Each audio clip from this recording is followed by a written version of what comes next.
Chapter 60. The central room fell into silence because of Yang Chendong's words.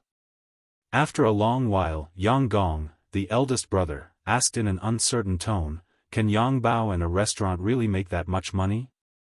Yang Chendong obviously wouldn't say that most of the money was stolen by Gao Xiong and the others from the sea. Thus, he could only nod. Every time Yang Bao publishes, the demand exceeds the supply. Naturally, it makes money. That's right, Wang Zhen also has 20% of the shares. Hearing that even Yang Bao had a share of Wang Zhen's shares, the brothers didn't ask any more questions. That was an existence they couldn't afford to offend. If they took a detour, they wouldn't be afraid of not being able to avoid it. Not to mention taking the initiative to provoke it. Seeing that everyone was silent, Yang Chendong continued, "As for Jianghu Mansion's Yang village, we'll still follow Mother's instructions when she left. The profits there will be divided into 6 parts, one for us 6 brothers. However, that village isn't very big, and the amount of money we can earn in a year is limited. It's not very possible to make a fortune from that. Since 6th brother already has the Yang village in the capital, we don't need the shares there. Let the 5 brothers divide it." Yang Chendong said magnanimously. After deducting all kinds of expenses, the annual profit of the Yang family manor in Jianghu Prefecture was only between 1,000 and 2,000 taels of silver. If the 5 brothers were to share it equally, each of them would only get 300 to 400 taels of silver. This amount of money was really not enough for him at the moment. After discussing the ownership of the village, Yang Chendong's gaze fell on the 4 sisters. "The Yang village in Jianghu Mansion has nothing to do with you sisters. You rely on the dowry to survive in your in-laws' family. Without income, even a mountain of gold and silver will be emptied. This won't do." Shaking his head, Yang Chendong knew the importance of money. People said that money could make the devil push the millstone. There were even people who said that money could make the millstone push the devil. From this, it could be seen how important money was. The reason why the elder sister's status in their in-laws' family was declining day by day, other than the Yang family's weak power, it was also because they didn't have enough money. They were unable to establish their own power and consolidate their position. If he wanted to change it, it would be difficult to solve the problem by just beating him up. There might be a reason this time, but what about the next time? Yang Chendong couldn't guarantee that he wouldn't be held accountable every time he hit someone. Therefore, he thought of a way to solve the problem once and for all, and that was to pay. With enough money to rely on, no one would dare to look down on them anymore. 3rd elder sister, 4th elder sister, 5th elder sister and 6th elder sister, in the future, I'll give each of you a monthly allowance. I'll give each of you 1,000 taels of silver first. If you have any other urgent matters, feel free to tell me and I'll find a way to solve it. Also, it's the same for eldest sister and 7th sister. You can help me inform them later." Yang Chendong looked at the 4 sisters with a smile. "Of course, if you feel that your life isn't going your way and want to leave your current in-laws, you can also say so. If others don't want to make the decision, I'll make the decision. If others don't want to care, I'll care. If necessary, I can even ask His Majesty to make the decision for you. When the time comes and you're divorced, you can find another one that suits your heart. It's not easy to find a 3-legged toad, but there are plenty of 2-legged men." Yang Chendong habitually said some of the language of the later generations. When he said this, the girls immediately burst into laughter.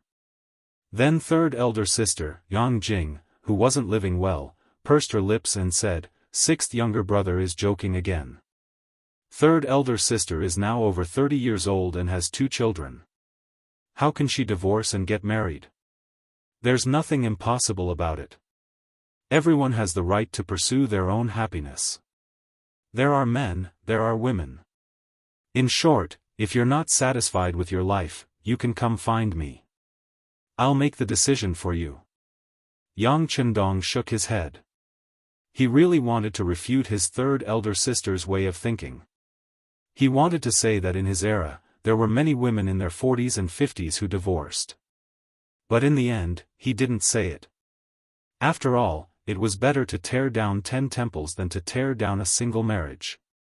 This was a way of thinking that had existed since ancient times and couldn't be changed in a short period of time. When he said this, his 4 sisters, including Xiao Yin, couldn't help but shed tears. In this era, it really wasn't easy to find a man who understood women so well. Especially Xiao Yin, who was proud of being able to follow by the 6th young master's side. The 4 sisters were very happy. They could get a monthly allowance of 1,000 taels of silver. With this money, they could do whatever they wanted in their in-laws' house. It was all their own money, so they could use it to uphold justice. They could also use it to rope in more people. Presumably, their future days would be filled with anticipation. In contrast, the 5 brothers' expressions were much more unsightly. How did this sound like something their 6th younger brother would say? Yang Chendong was clearly the eldest brother. Not only did he sound like the eldest brother, but Yang Chendong was also very strong-willed. When it came to money, the 5 of them added together couldn't even compare to his pinky finger. Ever since their parents passed away, their source of income had practically been cut off. Apart from a few hundred taels of silver from the Yang clan manor in the Yang clan's old residence, the rest was their official salary. Of course, it wasn't a problem for a small family to have that money. But for the 5 brothers, which one of them didn't have a wife and concubines? There were dozens of people in the family, so how could they use the money? Comparing official positions? Yesterday, they could use this to suppress Yang Chendong. But now, the other party was a minor 5th-rank official, while the best among them was a major 6th-rank official. They still couldn't suppress him. Like this, what else could they use to talk to their 6th younger brother? Unable to make sense of things, they immediately felt bored and uninterested. Take 2nd brother Yang Rang for example. At this moment, he wanted to get up and leave. But if not for the fact that he still hadn't figured out the reason for the change in the Yang clan manor and why there were so many East faction guards outside, he would have already gotten up and left. Little 6th younger brother, what's going on today? Even the emperor came to the Yang clan manor, and so many civil and military officials. Yang Rang saw that if he didn't ask, Yang Chendong wouldn't tell him. So he couldn't help but ask. Nothing big. This wasn't a secret, and he believed that it would soon spread to all the streets of the capital. Since that was the case, it didn't matter to tell his brothers. Immediately, Yang Chendong roughly told them the whole story. When he said that the potatoes they planted could produce more than 20 dan per mu, the 5 brothers were shocked again. At this moment, they finally understood why their 6th younger brother suddenly turned over a new leaf. He was promoted and had nothing to do with an official position. They finally understood what was going on. Yang Rang felt that there was no need to stay. Why did he feel that staying would be a slap in the face? So he got up and said goodbye. When Yang Rang said that he wanted to leave, eldest brother Yang Gong also said that, followed by 3rd brother, 4th brother, and 5th brother. They knew that their words today had hurt their brothers. If they stayed now, their faces would only be ugly. Since that was the case, it was better to go their separate ways first. They could slowly make up for it in the future. Alright, before you leave, each of you can bring back 10 jin of potatoes to try. I'm already in the capital, and there will be many opportunities for us to get along in the future. This time won't make a difference. Right, 4th brother, stay. I have something to discuss with you. Being called out, 4th brother Yang was stunned at first. Then, he said happily, okay. I don't have anything to do when I go back, so I'll stay here and disturb 6th brother. The other eldest brother, 2nd brother, 3rd brother, and 5th brother looked at 4th brother Yang enviously. Then, led by Tiger's Mane and the others, they took the potatoes and left the manor. 4th brother Yang asked excitedly and curiously, sixth brother, why are you looking for fourth brother? It's like this. After dinner tonight, take me to the red light district in the capital to take a look. Yang Chendong said casually. The red light district. It referred to the red light district.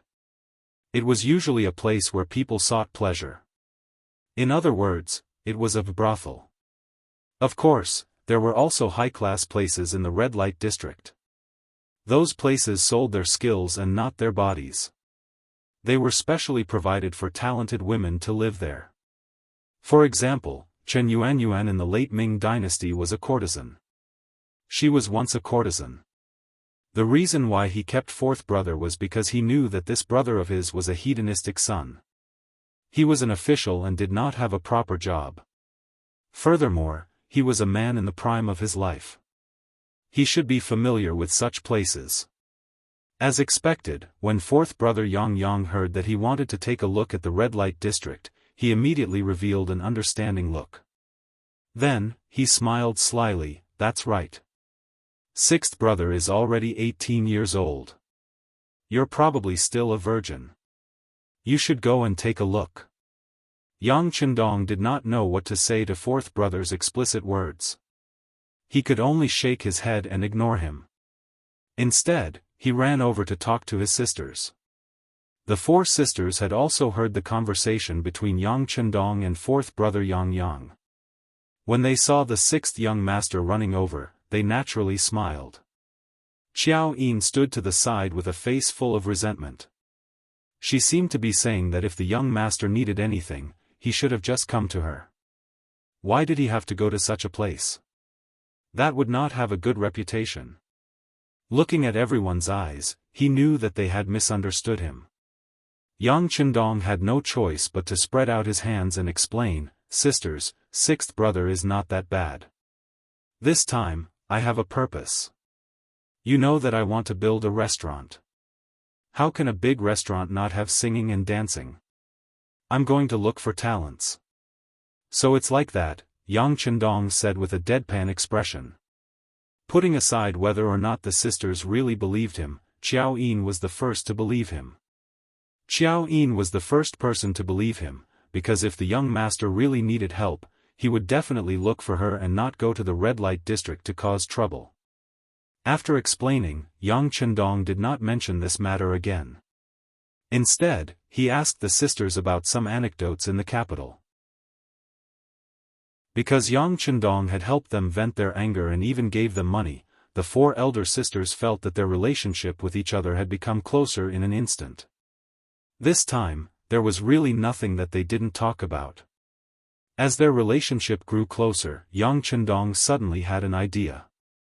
He had Xiao Yin go to the warehouse in the rear courtyard and take out some women's bras, panties, and kipayos for the sisters to change into. Chapter 61. During the Ming Dynasty, the ancient customs were not extremely strict. At least, they did not issue a no-exposure order like the Tang Gaozong. They also liked to wear skirts, and there were many patterns, such as the moonlight skirt, phoenix tail skirt, acacia skirt, and pleated skirt made of whole satin. This kind of skirt was flat in the front and had decorative lace around it. The inside was filled with colorful embroidery patterns, and the left and right sides had fine pleats. The most was 150 to 160 pleats. However, they were still not used to clothes like the qipao that exposed the calves. Compared to the thin, revealing skin of modern women, it was impossible to catch up. For this reason, Yang Chendong could be said to have persuaded a lot. It was like a woman's beauty was for others to see. Women were magical creatures in the hands of the Creator, and beauty was their nature. Since that was the case, why not find a way to show it? Wrap it up every day and admire yourself? A woman's true youth was only so many years, and it would pass in a blink of an eye. If they did not cherish it, they would be letting themselves down. Moreover, such a qipao could show a woman's perfect figure. Women who wore qipao generally had to be dignified. They had to stand straight, stick out their chest, and tuck in their stomach. They had to walk steadily, as if they were strolling in the courtyard. When they sat, they had to be upright and not hunched. After a long time, they would all become young ladies of noble families. The advantage was that it could also improve one's personality. Wearing an elegant and beautiful qipao, a woman's heart would be affected, and she would become more demure, elegant, and feminine. Women who were in a hurry or who did not stand properly with 4 legs were not suitable to wear a qipao. Wearing a qipao could also show that they had good nutrition. This was because women who wore qipao needed to have lustrous skin, white with rosy skin, a voluptuous and graceful figure, and delicate skin. Wearing a qipao like this, the clothes fit perfectly and were flawless. If one was sallow and skinny, they would not be able to wear a qipao no matter how good it was. At the same time, the rate of turning heads was high.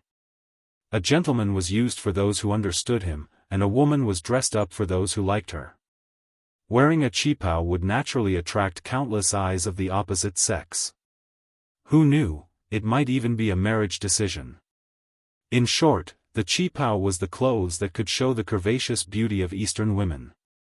After saying so much, the 4 sisters were somewhat moved, but no one tried it first. In the end, Yang Chendong had no choice but to use his trump card. She said that this was a tool to make money, and in the end, it would be paraded throughout the capital. If the 4 big sisters refused to wear it, how would others know of its benefits? If they couldn't sell it, wouldn't they suffer a loss? How would they be able to pay their monthly allowance? Of course, Yang Hodong just wanted to use this opportunity to help his 4 sisters regain their confidence. If he really wanted to promote it, he could get other open-minded women to wear it. It wouldn't be difficult to get a model team. That way, the effect would be better. Not to mention, once the immortal abode caught fire, the qipao would catch fire as well. He was extremely confident about this. Sure enough, when it came to money, the 4 sisters finally made up their minds. 6th brother had helped them so much, if he was not even willing to pay this small price, it would be too unreasonable. Thus, the 4 sisters, including Xiao Yin, entered the fitting room with red faces and changed into qipaos. Yang Chendong and 4th brother Yang Yang sat in the main hall, sipping tea as they waited to be the first audience. After the time it took for 2 incense sticks to burn, the 5 women finally appeared in the main hall. When they walked out, because it was their first time wearing it, they were naturally a little embarrassed, even a little bashful. However, they didn't know that this made them look even more charming. At least, that was how Yang Chendong saw it. Yang Yang, on the other hand, was staring at them with wide eyes, saliva dripping from the corner of his mouth. It was hard to tell if it was tea leaves or something else. In any case, after the 5 women changed into qipaos, their auras completely changed. They gave off a completely different feeling, as if they were fairies that had descended to the mortal world. 6th brother, there should be more of these things, right? Give me a few. I'll have your sisters-in-law wear them when we get home. They'll definitely be beautiful. Yang Yang, who reacted, didn't bother to wipe the saliva dripping from the corner of his mouth. He grabbed Yang Chendong's arm and said anxiously. Yang Chendong, who was being grabbed, hurriedly nodded. Okay, I'll give one to each sister-in-law as a greeting gift. Only then did Yang Yang stop, satisfied. The 4 sisters also had a shy look on their faces. When they wore the qipaos, it gave them a feeling as if they had returned to their youth, so beautiful and bright. Of course, whether or not they had truly returned to their youth was another matter. At least in terms of mentality, they had returned to their youth. For a moment, the 5 women were unwilling to take off their qipaos. Moreover, their faces were bright and full of smiles. It was unknown how long it had been since such a smile had appeared on their faces. Like the 4 sisters, Hu Yan also had a smile on her face. Grandfather and father returned to the mansion at noon and were all smiling. Then, the housekeeper came to inform them that the whole family was having a meal tonight. A meal gathering. This kind of thing was common in large clans, but there were basically rules and regulations. For example, it would only appear during major festivals and happy events such as the New Year. But today was not the New Year, nor was it a festival, but they were having a meal together. This could only mean one thing, that something good had happened. Curiosity was human nature, especially for women. Yuan asked little Qing to inquire about it and gave half a tael of silver. The same was true for large families. If they wanted to win people's hearts and make more people like you until they were used by you, they had to give benefits. The servants had to live and they had to live. How could they do without money? With half a tael of silver, he quickly found out the whole story from one of Hu Xiangning's personal attendants. It turned out that what Hu Xiangning did today made the emperor happy, and he was rewarded with a spring-embroidered saber. This saber was not an imperial sword, but it still showed how much the emperor valued Hu Xiangning. With a good impression, it would be natural for Hu Xiangning to be promoted in the future. And the reason for the saber was naturally related to Yang Chendong. When the maid little Qing said that it was all because the sixth young master of the Yang clan had sounded the drum, Miss Yuan realized that the talent she had been hiding in her heart had actually arrived in the capital. Most importantly, little Qing also found out that it was the sixth young master who had presented the auspicious item today. It was actually a grain that could produce more than 20 dan of grain per mu. This could solve the problem of the common people's stomachs. On the spot, he was conferred the title of the Crown Prince's Chamberlain, a minor fifth-rank official. Miss, the sixth young master of the Yang clan is only 18 years old, but he is already a minor fifth-rank official. This kind of thing seems to only happen during the founding of the country. TSK. This sixth young master is truly formidable. Little Qing really wants to meet this person. Seeing the infatuated look on little Qing's face, Yuan pursed her lips and smiled. What's wrong? Is little Qing in love again? Then do you want me to be your matchmaker and talk to him? She originally wanted to tease little Qing, but who would have thought that little Qing would agree without blushing? Okay, little Qing will be the matchmaker. When the time comes, little Qing will be able to marry you. Ah. What? How could Yuan be willing to let the matter go when she heard that the topic had turned to her? The two of them immediately broke out into laughter. After a while, when the two of them had enough fun, little Qing caught her breath and said, Miss, you don't know? This sixth young master is not only talented, but also sincere. What do you mean sincere? You haven't even met him, so how can you come to such a conclusion? Yuan shook her head in disbelief. She only thought that little Qing thought that everything about Yang Chendong was good because of her admiration. But the facts proved that there were many people fishing for fame. Often, the people on the street would say how good the person was, but only when they really came into contact with the person would they know that the person was nothing more than a beast in human clothing. The good points were deliberately shown and could not stand the test of time. No, miss, is this sixth young master's true temperament? You don't know, but just this morning, he went to the vicinity of Lulakang and beat up his seventh brother-in-law. Little Qing remembered that when she heard the attendant talk about this matter, she couldn't help but have a happy expression on her face. In her mind, she imagined what kind of demeanor Yang Chendong would have when doing these things. Yuan originally thought that little Qing was doing it because of her admiration. When she heard the story, she immediately asked, Wait, you said that the sixth young master beat up his seventh brother-in-law. What happened?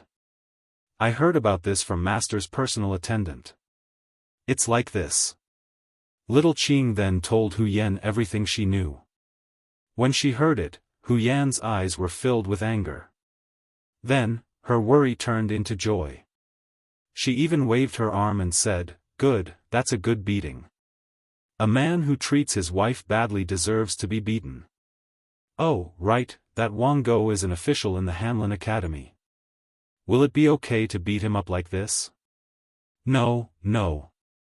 This is where the sixth young master is smart. He actually said that it was because he wanted to tell the emperor about Potato's good fortune, but he had no way. Unfortunately, he came to the Wang residence. He thought that since it was his seventh brother-in-law, he should have a way. Who knew that he would hit someone by accident? When little Qing said this, she giggled. In her heart, she praised the sixth young master's ability to change the situation was really amazing. There is such a thing. After hearing it, Hu Yan was also happy. Then she said happily, "Good, it's really good that you don't have to be sued after beating up such a bastard." At this moment, Hu Yan was obviously standing with Yang Chendong. When you truly love someone, everything that person does is right. But very quickly, she became unhappy again. Little Qing, who still had a dreamy look on her face, suddenly saw the change in Miss's expression and couldn't help but worry. Miss, what's wrong with you? Are you feeling unwell somewhere?" As she spoke, she even reached out to touch Hu Yan's forehead. Chapter 62. No. Hu Yan shook her head and dodged the jade pendant. She rested her chin on her hands and said bitterly, "Little Qing, do you think that when a woman marries into her husband's family, she really has to resign herself to her fate? Think about how lively the Yang family's seventh young miss used to be. She was also doted on by everyone in her family. But after marrying into the Wang family, she actually has to work as a maid and servant. She can't even do anything about it. It's really too hard." Knowing what little Qing was worried about, little Qing quickly shook her head and said, "That won't happen. If young miss gets married, won't master and lord stand up for you? No one will bully you." "No." Hu Yan shook her head stubbornly. The Yang family's seventh young miss's identity is also not simple. Her father is Lord Yang Rong, who is not inferior to my grandfather at all. In fact, he is even stronger. But doesn't she still have to suffer? Sigh, little Qing, I suddenly don't want to get married. Hearing Hu Yan's words, Xiao Qing didn't know how to persuade her. She sat down with her hands on her cheeks and looked out the window. Women are destined to marry, and they have to give birth to children for those men. This is our fate. But life is also divided into good and bad.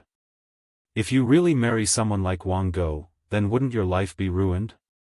Wouldn't it be better not to marry and be a young lady for the rest of your life?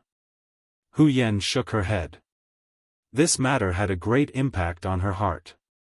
It actually gave birth to a kind of premarital phobia that modern people had.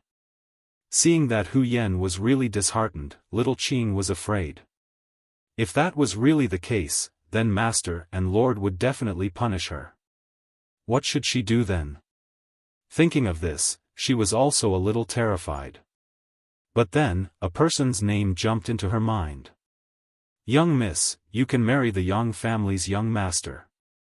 You see, for his sister's matter, he did not hesitate to break the law and beat someone to seek justice. This kind of man should be trustworthy. Marry the Yang family's sixth young master? Is he really worth entrusting your life to? At this moment, Hu Yan began to seriously consider this question. Red Light Street. It was located in the outer city of the capital, near the Chongwen Gate. At night, this place was brightly lit, and countless high officials and wealthy merchants could be seen here. The Ming Dynasty had rules that forbade civil and military officials from sleeping at night or going to prostitutes. Every official who slept in a brothel would be flogged 60 times. The matchmaker would be reduced by 1 level, which meant that he would have to be flogged 60 times. Even the person who introduced him would have to be flogged. The sons and grandsons of officials were also punished with 60 strokes of the plank.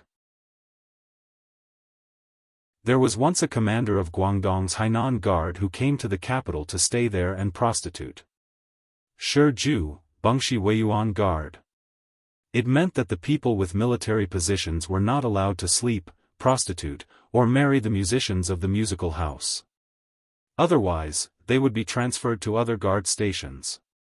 However, even if it was a punishment, he would still receive his salary. There was a song about a woman who did not know the sorrow of her country's destruction. She sang the flowers of the backyard across the river. Dumu's 2 lines of poetry nailed the singers, including the prostitutes, onto the pillar of shame, as if they were born cheap. However, this was just a theory of femme fatale. Who did Xiangnu sing for?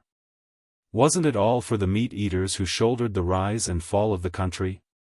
If there wasn't anything they wanted to hear, would the singers be so bored as to sing to the water? Sing to the trees? Sing to the wind? To put it bluntly, these poor women were just scapegoats for the incapable and unprincipled men. In this regard, Yang Chendong's view was indeed different from other people's. In his view, existence was reasonable. Just like prostitutes, they had never stopped since ancient times. Just like when the Republic was first established, they disappeared under a serious blow, but didn't they reappear as soon as the economy developed? This was originally a demand. Since there was a demand, there should be a response. As long as it was used well, it could also reduce some crimes.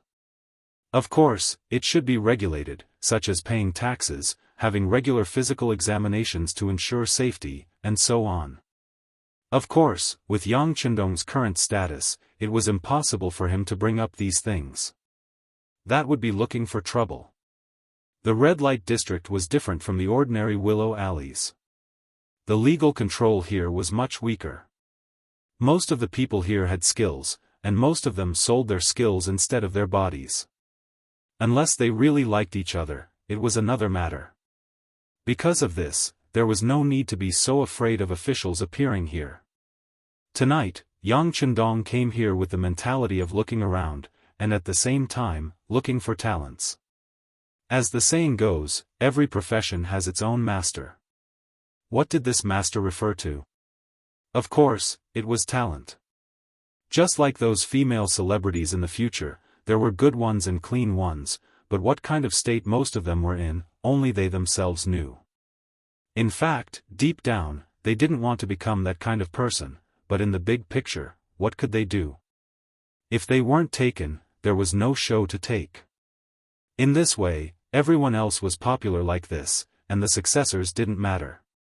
But it was undeniable that no matter how they became popular, they had a certain level of ability and could be considered talents.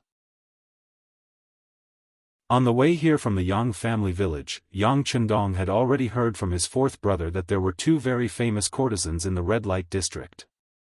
They were famous for their skills and were the guests of many distinguished people. Most importantly, they really sold their skills instead of their bodies.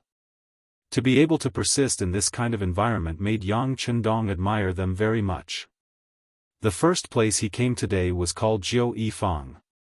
As everyone knew, the ancients said that there were 6 arts: etiquette, music, archery, imperial, calligraphy, and mathematics. It was rumored that the courtesan, Lady Xiang, had 9 arts, especially dancing. Her figure had made many men forget to go home and forget to eat. Just like what his 4th brother said, Lady Xiang was born with a strange fragrance that made people intoxicated. Just by getting close to her, it could make people's thoughts run wild. It was indescribably beautiful. Regarding this, Yang Chendong believed. In the future, he would often hear people saying that a certain person had a body fragrance. This wasn't surprising. It was just that her sweat had a special smell that made people smell fragrant. Even though he had heard of it, he had been busy completing all kinds of missions back then and had never come into contact with such a woman. Now that he had the opportunity, he wanted to experience it. Yang was originally a profligate son. Naturally, he would come to places like Jiu Yifang often. However, because he didn't have a lot of money, he didn't feel satisfied every time he spent there. Thus, he didn't leave a deep impression on others. Now that his 6th brother was paying by his side, Yang's face was filled with excitement. Tonight, it was time for him to show off. It was also time for him to spend lavishly. The carriage arrived at the entrance of Jiu Yifang. After the carriage stopped, Yang excitedly lifted the curtains and went out. Taking this opportunity, Yang Chendong noticed that the entrance of Jiao Yifang was close to 3 zhang wide. It showed how deep the foundation of this place was. At that time, how was a person's ability?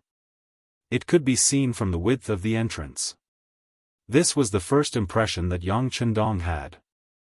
After alighting from the carriage, Tiger's Mane and Beta Persei were left behind.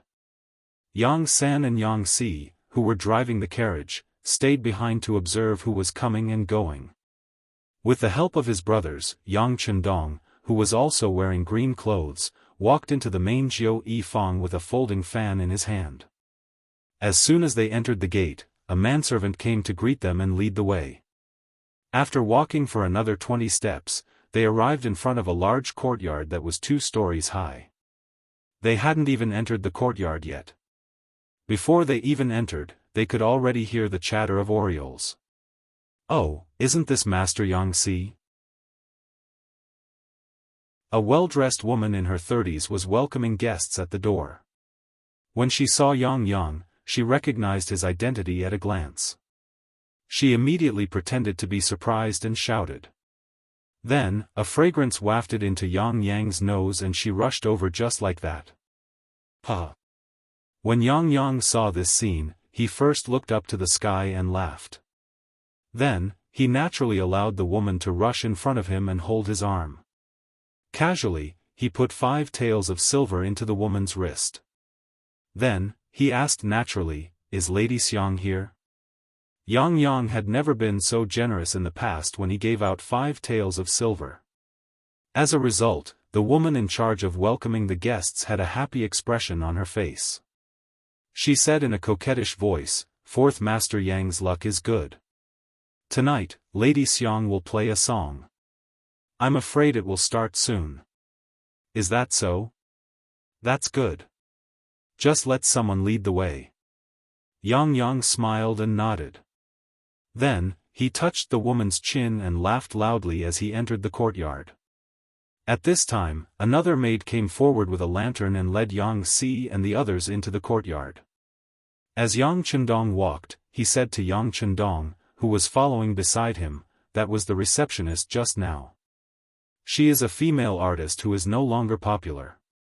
In fact, when they were young, they had some fame. However, now that they are old, they can no longer dance, sing, or play.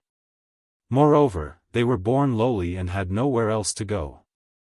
Thus, they decided to do this kind of business. Speaking of which, they are quite pitiful. Because of this, when the guests have the ability to take care of them, they will usually be given some silver."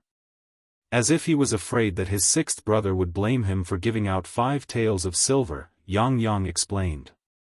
"It's fine. 4th brother can do as you see fit. The silver is not a problem." Yang Chendong smiled and shook his head. To him, 5 taels of silver was really nothing.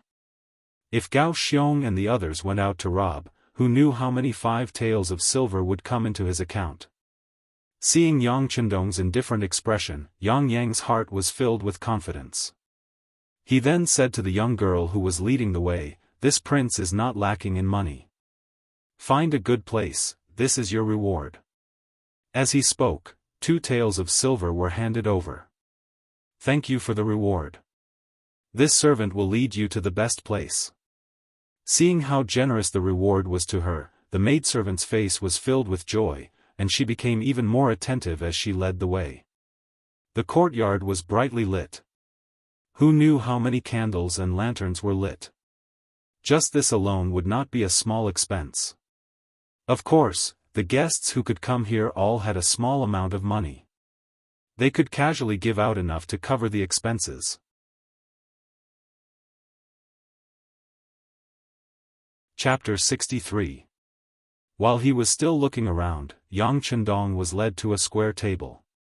There were some fruits and tea placed on the table, and the location was close to the stage, where the performers were performing. Although it wasn't the closest, it was still not bad. Yang naturally sat down there, and then his gaze began to wander. He accidentally saw a few familiar faces, and waved his hand to greet them. Seeing Yang Yang's obviously flaunting expression, Yang Chendong helplessly shook his head. "Fourth brother, what are you doing? Greeting acquaintances." Sigh, "Sixth brother, you don't know, but I rarely get to sit in such a position. To be able to sit here, just the table fee is 20 silver taels." Yang Yang explained, and said with some heartache. It seems to be worth it." Yang Chendong also looked around. Looking at the environment, he nodded with satisfaction. He began to compare it with his own renovation drawings, and whether there was anything that could be improved. Seeing that Yang Chendong didn't seem to feel any heartache, Yang Yang relaxed. Although he was his own brother, he was still spending other people's money. It was impossible to say that he didn't feel guilty at all. He felt that he was putting on a show. In order to show that he was here, and mainly to not feel guilty in front of sixth brother, he carefully pointed at the 2 tables closer to the stage and said, "Sixth brother, do you see the people at those 2 tables?" Yang Chendong's gaze moved. In his line of sight, there were 2 young people in their 20s sitting at the 2 tables. They were dressed in brocade and satin, and had arrogant expressions. It seemed that they didn't care about anything. Knowing that sixth brother was paying attention to them, he laughed and introduced them in a low voice. "The young master in the east who looks a bit older is Su Chengzong. The one in the west is Zhang De." "Oh." Yang Chendong raised his eyebrows. "Are they the descendants of the Duke of Wei and Duke Ying?" Sixth brother is indeed knowledgeable. Su Chengzong was the eldest son of the current Duke of Wei, Su Qin. Now that his health wasn't too good, it was said that he would pass his title to this son. The one called Zhang De is only the second son of the Duke of Ying, Zhang Fu. I don't think he has a chance of inheriting the Duke's position. However, I heard that he has a good relationship with his eldest brother, Zhang Mao. I think he should be able to live a comfortable life. In order to please his sixth brother, or in order to have more money to spend, Yang Yang poured out as much as he knew. Yang Chendong nodded as he listened. He knew both of them, and the Security Bureau had done a detailed investigation before. Duke of Wei Su Qin, grandson of the Prince of Zhongshan Su De. At that time, Su De was known as the #1 contributor to the founding of the Great Ming Dynasty. Naturally, his descendants enjoyed an extremely honorable status and glory. However, the later generations were still the later generations, and there weren't any truly capable people. In addition, the previous generations of emperors were worried that their achievements would shock the emperor, so they had always suppressed the use of them, making it even harder for them to achieve anything. At present, Su Qin's health wasn't good, and he was bedridden every day. As his eldest son, Su Chengzong, became more and more popular, and his status naturally rose along with it. As for the other person, Zhang De, he was the second son of the Duke of Ying, Zhang Fu. As mentioned before, Zhang Fu had performed many meritorious deeds and could be considered a famous general. However, with the eunuchs in power, he was severely suppressed. This matter was mentioned in the previous chapter. Regardless, with the protection of the Duke of Ying, he wasn't someone that just anyone could offend. For a mere 9 arts workshop to be able to attract the support of 2 dukes' descendants, it could be seen that this Lady Xiang had some ability. Yang Chendong couldn't help but look forward to it even more. Yang Chendong sat on the chair calmly and took a sip of tea from time to time. Yang Chendong was enjoying himself here. This was his first time in the capital, so he didn't know many people. This saved him the trouble of greeting and feigning civility. Time slowly passed, and the hall grew more and more lively. More and more people were led to the tables by the maids, and slowly, the temperature in the hall began to rise. The odor of sweat began to fill the air, causing Yang Chendong to wrinkle his nose and shake his head. The ventilation here wasn't very good, so the odor couldn't quickly disperse. Just this point alone made it seem rather inferior. This wasn't like the immortal abode he was opening. Not only did it have transparent windows, it also had a layer of screen outside. In this way, it could ensure that the air was not only ventilated, but also that mosquitoes couldn't get in. This was a truly refreshing place. While they were waiting, or perhaps they were suffering, the number of seats in the hall had reached more than 70%. With a series of light footsteps, 2 young girls who could be considered decent walked onto the stage, each holding a pipa. Yang had been observing Yang Chendong this entire time, ready to give an explanation at a moment's notice. Seeing the 2 girls walk up, he leaned over and said, "Fourth brother, these 2 are here to warm up the scene. They aren't the main characters." Yang Chendong nodded. In his previous life, this was also how the theaters operated. The warm-up would appear first, and the main characters would only appear for the finale. With the appearance of the 2 warm-up girls, the hall became much quieter. The 2 girls bowed, and then the 2 girls holding the pipas slowly opened their cherry mouths and began to sing. Red dragonflies fly on the branches of the green poplar. When the spiders see him, they spread their webs, gazing at him with infatuation. "Spiders, don't look at me. I advise you not to think too much about this trap. Even if you exhaust your mind, it's just that your webs won't catch up." The style of the song was very slow, and it often took half a day to sing a single line. It was very similar to the Kuan opera of his previous life. This was also a famous song with dragonflies at that time. Some people even nodded and shook their heads in appreciation, as if they were reciting the 4 books and 5 classics. But regardless of what others thought, Yang Chendong looked as if he was about to fall asleep. He was obviously used to the pop music of his previous life, and he really couldn't appreciate the song in front of him. The song lasted for nearly an hour. Under someone's praise, Yang Chendong, who was about to fall asleep, was awakened. When he raised his head, the 2 girls had already bowed and left. In their place was a beautiful woman in her 30s. From Yang Chendong's position, he could see a trace of melancholy in the corner of the woman's eyes. He guessed that it must be a kind of accumulation of life. It was impossible to say that she didn't have any grievances after spending so many years in the entertainment industry.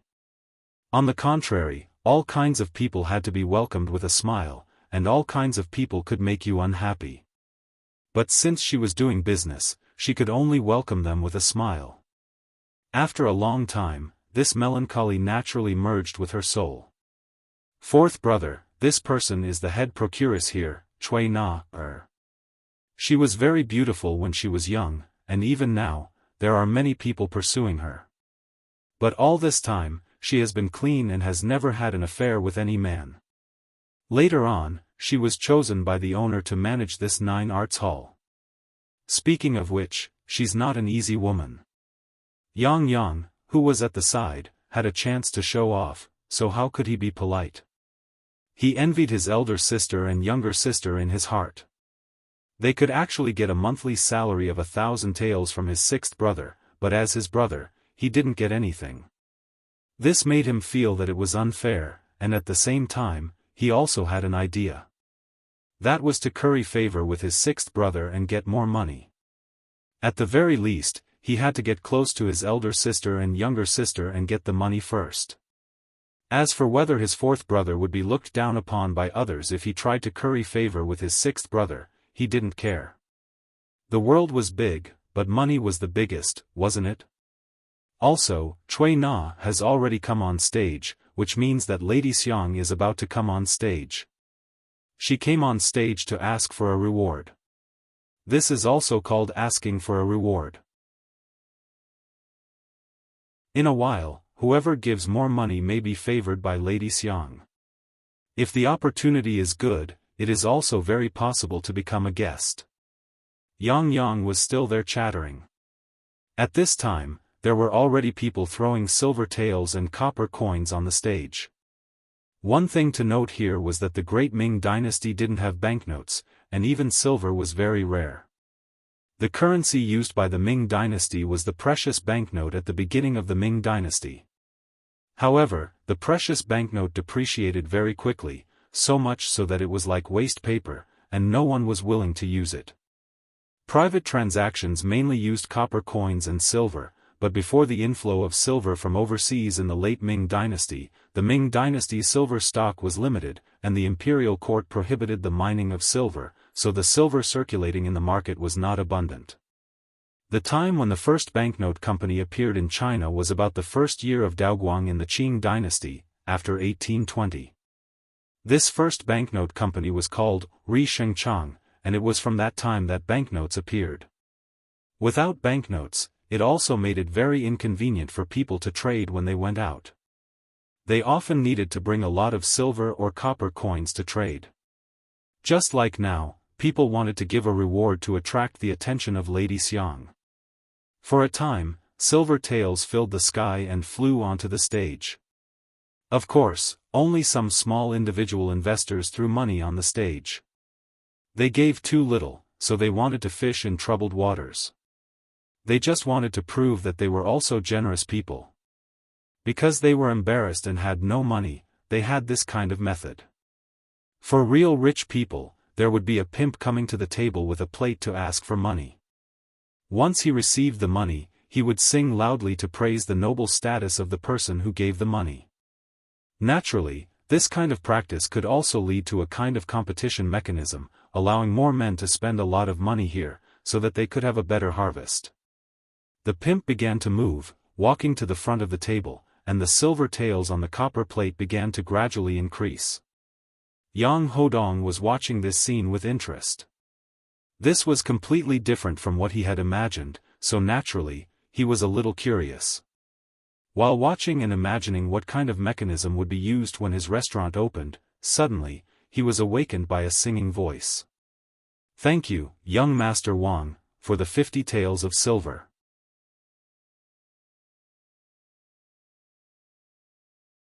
Chapter 64. Following the voice, Yang Chendong turned his head and saw a seemingly elegant young man smiling as he placed 5 taels of silver on a copper plate. His gaze drifted around as if he was showing off his height, wealth, and handsomeness to others. Sixth brother, only those who tip over 50 taels of silver will be praised and remembered by Lady Xiang. How much should we tip? Noticing that Yang Chendong seemed to be moved, fourth brother Yang hurriedly added fuel to the fire. In any case, it was Yang Chendong's money. Even if he didn't tip Lady Xiang, he might not necessarily give it to him. Since that was the case, it was better to tip more. In that case, he would naturally be in the limelight. Oh, is there such a saying? Yang Chendong smiled when he heard this. Then, he raised his index finger toward Tiger Mane who was standing behind him. 100 taels. Sixth brother is bold. Yang thought that he understood. Looking at the gesture, he chuckled. Then, he sat down and waited for the turtle slave to come to his table so that he could show off. The turtle slave shouted and sang. Then, he handed the 10 taels of silver on the copper plate and some money from the other people to the little turtle slave behind him. Then, he walked to another table. However, it seemed that his good luck had run out. Or perhaps, most of the people who came today were embarrassed. In short, he didn't drink or sing. When he came to Yang Chendong's table, the turtle slave first lowered his head to show respect. Then, his gaze landed on the table of the 2 high dukes' descendants not far away. To be able to be a turtle slave who came to collect money, he had to have some status. Moreover, he had to have good eyesight. What kind of person could tip how much money, he could naturally tell at a glance. In his eyes, this wasn't Yang's first time here. This was the first time he had sat in such a good position. However, he was afraid that this was the extent of his ability. Perhaps there would be some money, but it definitely wouldn't be too much. Otherwise, he would have sat in the main seat where the 2 high dukes were sitting. Yang already knew the result, so he had been waiting for the arrival of the pimp so that he could perform well. When he saw that the other party didn't even look at him, he couldn't help but sneer. Then, he imitated Yang Chendong and nodded to Tiger's Mane behind him and said, "Reward." Tiger's Mane wouldn't listen to Yang, even if it was his 4th young master. However, with Yang Chendong's previous order, when he heard the word reward, he obediently untied the bundle on his body, took out some silver and placed it on the copper plate. Compared to young Master Wang's reward just now, the silver coins this time were all 20 taels per ingot. Once he placed the coins in his storage ring, he received 5 ingots in the blink of an eye. Yang looked like he was waiting for the tortoise slave to sing and drink, but who would have thought that Tiger's mane still had no intention of stopping. The silver ingot in his hand continued to smash down. 10 ingots, 20 ingots, 30 ingots, 40 ingots, Yang's expression changed greatly. This was far more than 100 taels of silver, but he still had no intention of stopping. This tiger's mane couldn't be stupid, right? What was he doing? He wanted to say something to stop him, but he was worried that he would lose face. He could only look at his sixth brother, Yang Chendong, but he still couldn't understand. Because his sixth brother's face was full of smiles, as if he didn't see the situation in front of him. He was still calm and unmoved. At this moment, the tortoise slave was also dumbfounded. He originally thought that the Yang family's fourth young master would at most tip 3 to 5 taels of silver, but who would have thought that the fourth young master would throw 20 taels of silver into the copper plate without even blinking an eye? The clanking sound of the silver ingot being thrown into the copper plate was incessant, to the point where he had to use both hands to support it, but he still couldn't support it. Fortunately, the little tortoise slave behind him had good eyesight and had already come to help. The two of them were barely able to support it with 4 hands. In the past, when someone tipped, the tortoise slave only felt happy and excited. According to the rules, he could also get a certain commission. In other words, the more he was tipped, the more he would get. Only today, he felt the pressure. It was also the first time that he had the idea of quickly stopping the tipping because his hands really couldn't support it. Yang and the tortoise slave's expression had already changed. Not only that, but the faces of everyone in the hall who saw this scene changed. Even Cui Na, who was standing on the stage, had her face turned red. It was unknown whether it was fear, excitement, or excitement. This scene also shocked the others. After the 2 high dukes saw this, their expressions also changed. When they saw a large amount of silver appearing on the copper plate, they seriously looked at Yang Chendong who was sitting beside him with an indifferent expression. What kind of person was Yang? They often met him here, so they naturally knew. He was just the 4th young master of the Yang family. It was impossible for him to have such financial resources. Of course, it wasn't that they looked down on Yang. Because even if he had so much money, he wouldn't take it all out. He still had to live. Not to mention, even if he took out so much silver, he might not be able to get Lady Xiang's favor. One had to know that with this amount of silver in hand, who knew how many concubines he could marry. There were other people who were also shocked when they saw this scene. There was envy, jealousy, and hatred in their eyes. Just like young Master Wang who had just tipped 50 taels, his face was originally full of arrogance, but now even his head was lowered. He only tipped 50 taels and was already so complacent. Compared to the Yang family's tipping, wasn't he too ignorant and stupid? Regardless of what other people thought, Tiger's mane followed Yang Chendong's orders and took out silver ingots one by one. Finally, after taking out a total of 1,000 taels, he stopped and then closed the huge bag on his body. 1,000 taels of silver was equivalent to 100 caddies, but the bag didn't seem to have decreased by much. People couldn't help but wonder how much silver was left in the bag. At the same time, they couldn't help but admire Tiger's mane's strength. He didn't even bend over while carrying such a heavy bag. Looking at the 2 slaves who were already bent over by the weight of the 100 caddies of silver ingots, 2 more slaves came from afar to help. Only then did the leader find the time to sing. Yang Si has a reward, 1,000 taels of silver. As soon as the singing came out, the whole audience suddenly became quiet, but then it became noisy. Some of the friends who had greeted Yang Yang before stood up from afar and cupped their fists to look at him. At this time, they were all proud to have made such a friend.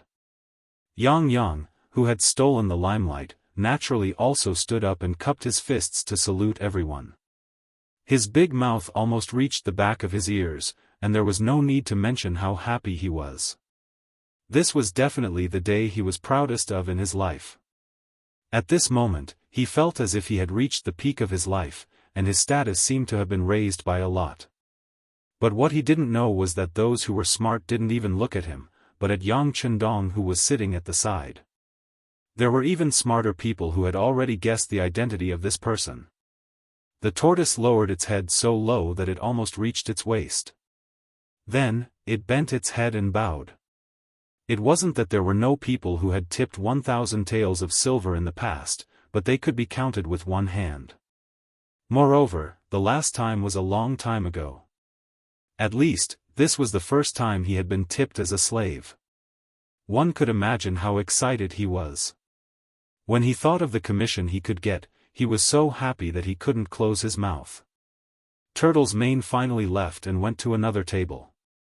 But with Yang Yang, an unpolished jade, in front of everyone, it was naturally difficult for other people's rewards to enter the eyes of others. Even if Su Chengzong and Zhang De each tipped 100 taels of silver, why did they feel that the slaves were so weak when they were singing? After the tipping session, the head of the house, the brothel keeper Cui Na bowed again and then slowly retreated. She was replaced by a young girl wearing a red muslin dress, who walked on the stage with 4 maids with the same appearance. It was Miss Xiang. She didn't do anything, but as soon as she appeared, she immediately attracted the loud cheers of everyone in the hall. Yang Chendong looked up. She was wearing a rose-scented tight robe with sleeves and an emerald green skirt with scattered flowers. Her waist was tied into a big bow with golden silk soft smoke gauze. Her hair was hanging low and was inserted with a jasper phoenix hairpin. Her slender figure was seductive and charming. The first impression she gave to the 6th young master was that she was gorgeous. This kind of person was described by the phrase, gorgeous and indescribable. She was very similar to the young Hong Kong actress Guan Jilin, who gave people a sense of seduction, eroticism, and temperament. When Yang Chendong looked at her, Miss Xiang also looked at him. At that moment, their eyes met. At this moment, the 6th young master felt that his heart seemed to beat a few more times. 6th brother, she's looking at me. She's looking at me. This beautiful feeling was quickly disrupted by 4th brother Yang Chendong. He looked like a pig, and his saliva was about to flow out. He kept pulling Yang Chendong's sleeve and kept repeating it. Yang Chendong's thoughts instantly returned to normal. Then, the corners of his mouth curled into a faint smile. He already knew that Miss Xiang was powerful. She could easily seduce people's souls. Often, with just a look, she could make a man lose control of himself. As soon as Miss Xiang appeared, the scene suddenly became a little crazy. Everyone's eyes were like a rain of arrows, flying directly toward the stage. Miss Xiang seemed to be used to this. She still did her own thing. First, she bowed apologetically. Then, a wooden table and a guqin appeared in front of her. Her jade-white hands gently moved forward and landed on the strings of the guqin. Then, a soul-stirring sound of the guqin was heard. In an instant, the whole place quieted down. This was the strength of the courtesan queen.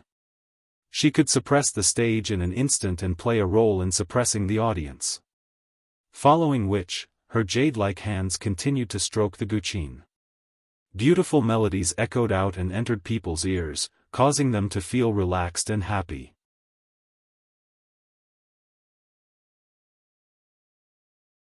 Chapter 65. As her jade-like hands gently plucked the strings, her slender fingers quickly played on the strings. The sound of the zither was sharp and high-spirited, but not abrupt. It was like countless fierce horses galloping fiercely. Yang Chendong was also moved by this beautiful music. At this moment, the sound of the zither in his ears was both high and low. It was deep, gentle, and passionate. Just as the sixth young master was immersed in it, the sound of the zither suddenly changed and turned into a charming tenderness. Lady Xiang finally opened her mouth and slowly said, "Make an appointment with your lover, agree to finish the renovation of the peony platform and peony field when the flower blooms, wait for the flower to germinate and deliver it. It's almost the Qingming festival, and the head of the flower is not growing. Thinking of last year's flower, is about to bloom. Why is it so late this year?" This was a very famous song in the Ming Dynasty, Blooming Flowers. It talked about the love between a man and a woman, and it was even very explicit. As the spectators who were extremely familiar with these songs, they naturally heard everything and nodded their heads incessantly. However, in Yang Chendong's ears, it really made him feel uncomfortable. In addition to the different appreciation of the world, Yang Chendong still thought that such a song was misleading the children by letting a beauty like Lady Xiang sing it. It was like a great singer who sang bel canto. If you made him sing a children's song, how could it give people a good feeling? Yang Chendong naturally shook his head in displeasure. Even Yang, who was beside him, did not notice this scene. Perhaps he was immersed in the beautiful voice of his wife, but there was one person who saw it clearly. It was young Master Wang, who was not far from the table. Young Master Wang naturally had a name. Wang Si, also known as Yitzi, was an editor of the Hanlin Academy, a 7th-grade official position. Of course, these were not important. He had a more important identity, which was the eldest grandson of Wang Ji, the minister of the Ministry of Personnel. His grandfather was the heavenly official of the Ministry of Personnel, so one could imagine how bright Wang Si's future would be. Just now, he had been humiliated by Yang. Although he was not a vengeful person, it would be great if he had a chance to get back at Yang. When he was listening to the music just now, he inadvertently glanced at Yang's table. After all, the limelight was taken away by this table. Coincidentally, he saw Yang Chendong shaking his head. He was very sure that this shaking of the head was not the same as the shaking of the head. It wasn't the kind of reaction where they would shake their heads in admiration. Instead, it was a reaction where they didn't understand, didn't agree, and didn't like it. This time, he thought he had found an opportunity. Ignoring Lady Xiang, who was still singing, he suddenly stood up from his seat, pointed to Yang's table, and asked loudly, "Brother, why are you shaking your head? Do you dislike Lady Xiang's singing?" Originally, everyone was immersed in the beautiful music. Suddenly being interrupted, and such a loud voice at that, everyone woke up from their state of enjoyment. However, when they saw that the person who flew into a rage was Wang Si, many people immediately stopped thinking about scolding him. Lady Xiang was immersed in singing and was suddenly interrupted, so she was displeased. However, when she saw that it was Wang Si, she knew that she couldn't afford to offend him. However, since she was on the stage, she naturally had to stand up and give her greetings. Then, with a voice as pleasant as an oriole's, she said, "Young Master Wang, I'm really sorry, Lady Xiang, this has nothing to do with you. I'm talking about the person who was dissatisfied with the music. Hey, I'm talking about you. Since you have the guts to shake your head, why don't you have the courage to stand up?" Wang Si interrupted Lady Xiang. If it were any other time, he would probably be very happy that this woman took the initiative to talk to him. However, he was angry now, and he was complaining about the injustice for the goddess in his heart. Naturally, he wouldn't answer more questions. The spearhead was pointed at Yang Chendong. From the moment Wang Si shouted, Yang Chendong knew that he was referring to someone, and the person he was referring to was him. Originally, he shook his head because he wasn't used to the music of this era. In addition, he felt that with Lady Xiang's condition, singing such a song was really uncultured and beneath his status. However, he didn't expect that he would be discovered and pointed out on the spot. His fourth brother, Yang, had already mentioned Wang Si's identity. He was the eldest grandson of the Minister of Personnel, Wang Ji. With such an identity, it was natural for him to be full of confidence and arrogance.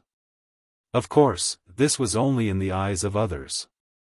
In Yang Chendong's eyes, it was nothing more than a fleeting cloud. Not to mention Wang Si, even if his biological grandfather, Wang Ji, was here, Yang Chendong would do what he should do. He would never let himself be wronged because of the other party's identity and let others criticize him. Therefore, after glancing at Wang Si, he chuckled and said, "What's wrong? Could it be that there's a rule that the listener can only praise the song and can't have other opinions?" This. Wang Si was speechless. How could there be a rule that required the listener to listen to the song? This was a pastime, and one could just follow one's mood. However, although there was no rule, the person performing on the stage was Lady Xiang. She was the person that Wang Si had been thinking about day and night. If it wasn't for her background, he would have begged his grandfather to take her as a concubine. However, the top courtesan was also a lowly person. Based on this rule, she could never enter the Wang family. As the saying goes, the best is what you can't get. It was precisely because he couldn't get her that Wang Si felt the benefits of Lady Xiang. If he had extra money, he would definitely come to support her. Yang Chendong really looked down on the goddess in his heart. Based on this, he couldn't take it lying down. Yes, there isn't any law that stipulates this, but everyone who comes here is here for Lady Xiang. Are you going to say that they aren't? If you're not, why are you here? Please leave now. As he spoke, Wang Si pointed in the direction of the door with an indignant expression. Wang Si lived up to his name. He was indeed very smart. Knowing that he couldn't use the law, he used Lady Xiang's name. For a moment, it aroused the anger of the crowd. Most people stood up and pointed angrily at Yang Chendong in order to curry favor with Lady Xiang. They said, "If you don't want to watch, get out now." Not far away, the descendants of the two Grand Dukes didn't join in the condemnation. Instead, they watched the scene with great interest. They had already guessed Yang Chendong's identity. It was very likely that he was the sixth young master of the Yang family who presented the great gift to the emperor today. Because of this, he was given the position of secondary grade 5 servant to the crown prince. With such a big gift and the previous incident with Yang Bao, they didn't think that he was a master that could be easily manipulated by others. However, the situation was not good now. They wanted to see how the sixth young master of the Yang family would break the situation. So many people suddenly pointed their spears at Yang Chendong. Tiger's mane and Beta Persei instinctively wanted to flash in front of the young master to protect him. However, the sixth young master waved his hand as if he didn't care. He noticed that Wang Si only asked him to get out in anger and didn't even add the word "scram." From this, it could be seen that this person was reasonable. At least, he wasn't the kind of idiot who would bring trouble to himself. To put it bluntly, it was nothing more than the fact that he had previously overshadowed Lady Xiang with his gift. In addition, he had shown a trace of disrespect to Lady Xiang, which led to the incident. This was just the thought of a young and frivolous person. If it were any other time, Yang Chendong would have just laughed and left the place after that. If he did this, perhaps others would say that he was weak. However, real weakness didn't depend on how others evaluated him. It depended on whether he had a strong heart. There was no doubt that Yang Chendong had a strong heart. However, he still wouldn't leave, not for any other reason but because it didn't fit in with his plan. From the moment he entered the Nine Arts workshop, Yang Chendong had been implementing his plan to recruit talents. This included the 1,000 taels of silver as a reward. It seemed like he was spending a lot of money, but in fact, he was just using this opportunity to leave a deep impression in Lady Xiang's heart. Then, he could use this opportunity to chat with her. He believed that with his understanding of music, it wouldn't be difficult to persuade her to join his force. Because he came with the intention of recruiting her, and Lady Xiang was a talent who met his standards, he couldn't just leave so casually. Losing face was a small matter, but ruining his plan was a big matter. "Are you young Master Wang?" Yang Chendong decided to fight back. At the same time, this was a good opportunity for him to perform. As long as there was an opportunity, he would grasp it tightly. "Yes." Wang Si saw that Yang Chendong wasn't displeased by his words at all. On the contrary, he treated him with respect, so the anger in his heart lessened. "I'm Yang Chendong. Greetings." The sixth young master chuckled and cupped his fists. After announcing his name, Yang Chendong waited to see the changes in everyone's expressions. Reality didn't disappoint him. As expected, many people's expressions changed drastically. Regardless of whether it was Yang Bao or today's auspicious item, potato, they were enough to make him famous. He wasn't a nobody. As the saying went, a person's name was like a tree's shadow. After his name was announced, many people's attitudes changed. After knowing that he was the founder of Yang Bao, the author of the books Condor Shooting and Xiao Li's Flying Dagger, and that he was a fifth-rank official, many people who thought they weren't strong enough quickly shut their mouths. This was the reality. When someone's strength was much stronger than yours, it was another matter whether you still wanted to find trouble with them. This could be said to be selfish, but it was also human nature.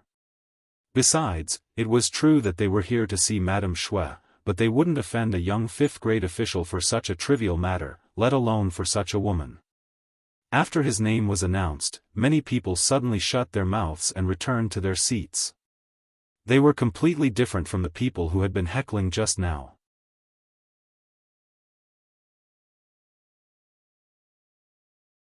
Chapter 66. Wang Si frowned slightly when the situation changed. Then, he quickly adjusted his mentality and sneered, "What's wrong? Yang Jima, are you trying to oppress me with your power?" No, I just want to announce my name so that everyone can criticize me better." Yang Chendong smiled and waved his hand. Then, he changed the topic and asked. Young master shook his head because he felt that such a song was not suitable for Miss Xiang to sing. The song was too bitter, so he shook his head. "I didn't expect young Master Wang to see it." "Hee, it's embarrassing." Wang Si took the initiative to say that he shook his head. It showed that he did not look down on Miss Xiang, but it was because the song was not suitable.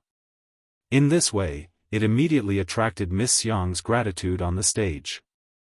Madame Xiang was unhappy that Madame Xiang had pointed the spearhead at her.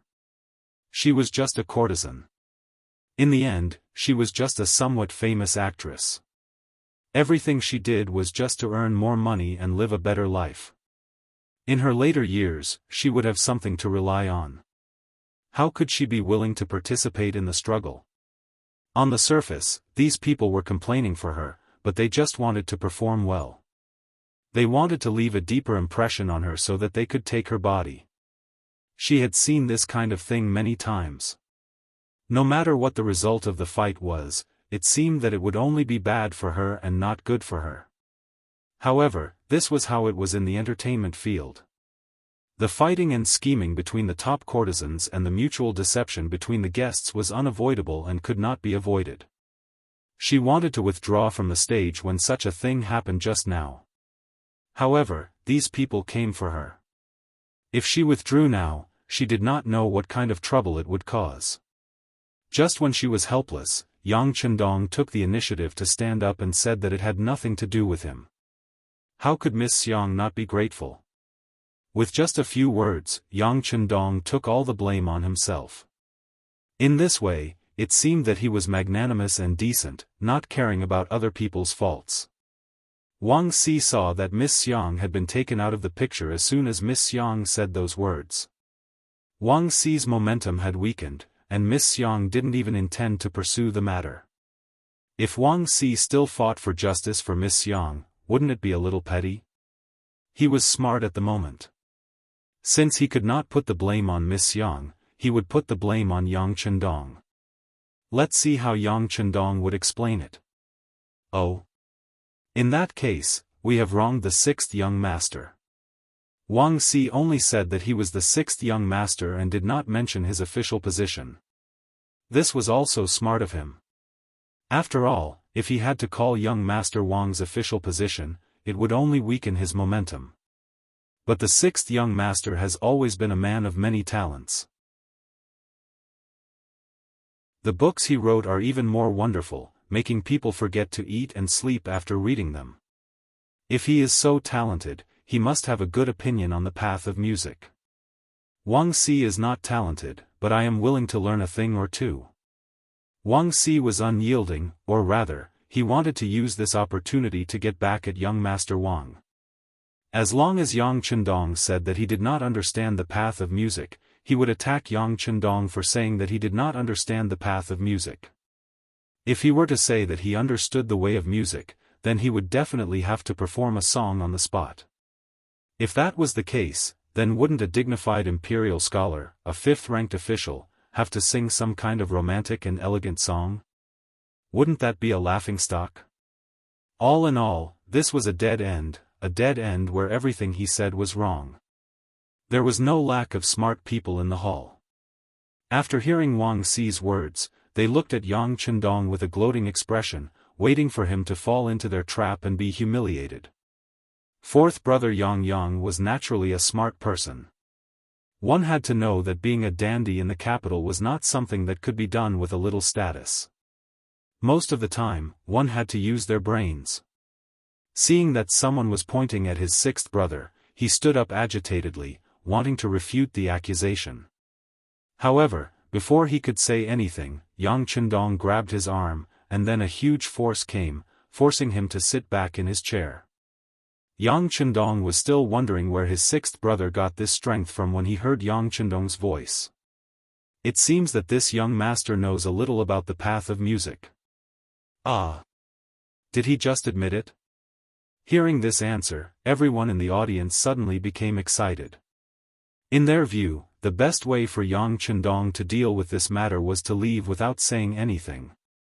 It was fine if he lost some face like that, but at the very least, it wouldn't cause too much of a commotion. But since he had admitted to it, how could Wang Si let him off? Sure enough, when he heard Yang Chendong say that he knew a little about the path of music, Wang Si was overjoyed, and he quickly said, "Oh?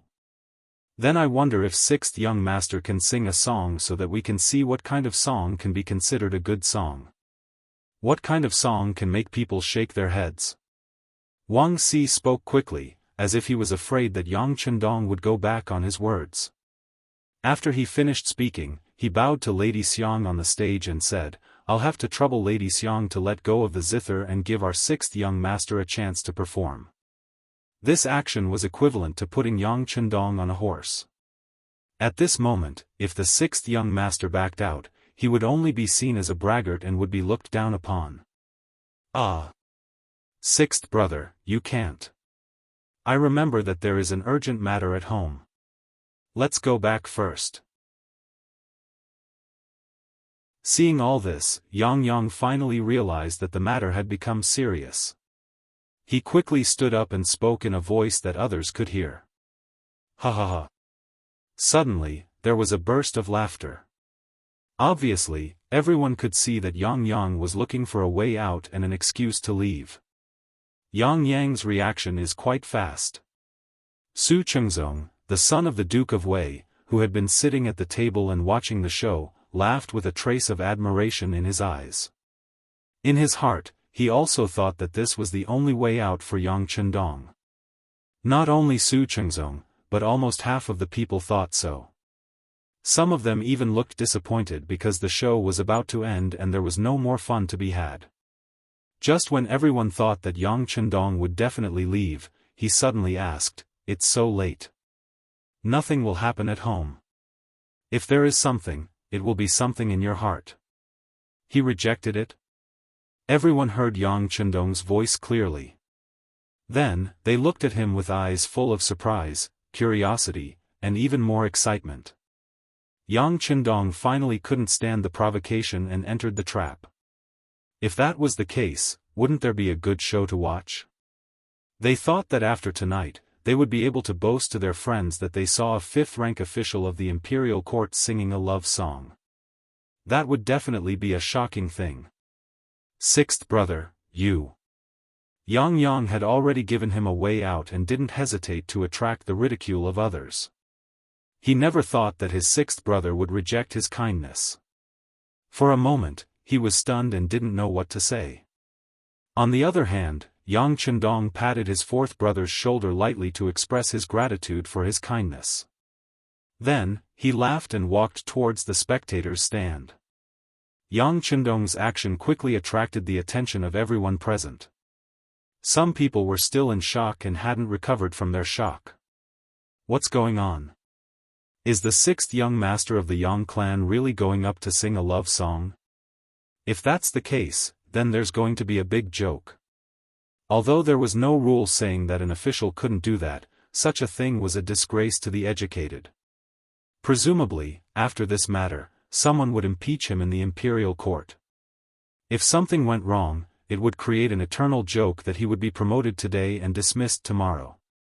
At this time, even Su Chengzong and Zhang De, the descendants of the two marquises, couldn't help but stand up. They all felt the seriousness of the matter. If they were really impeached in the imperial court, as the people present, they would definitely be reprimanded because of this. Later, their father would probably ground them or something like that. On the stage, Lady Xiang had been standing there in shock and didn't know what to do. Of course, she knew what the imperial court's attitude towards them was. She also knew what serious consequences would there be once the sixth young master of the Yang clan, a fifth-rank official of the imperial court, sang on the stage in front of her. If the punishment was light, the 9 Arts workshop would be confiscated and people would be assigned to the musical house, officials, prostitutes. If the punishment was heavy, they would be assigned to the frontier and banished to the army. That would be a fate worse than death. Thinking of these terrible consequences, Lady Xiang naturally stepped forward and wanted to stop Yang Chendong. However, before she did so, the sixth young master showed a confident smile. Lady Xiang, stand aside and listen to the new song I brought. What do you think?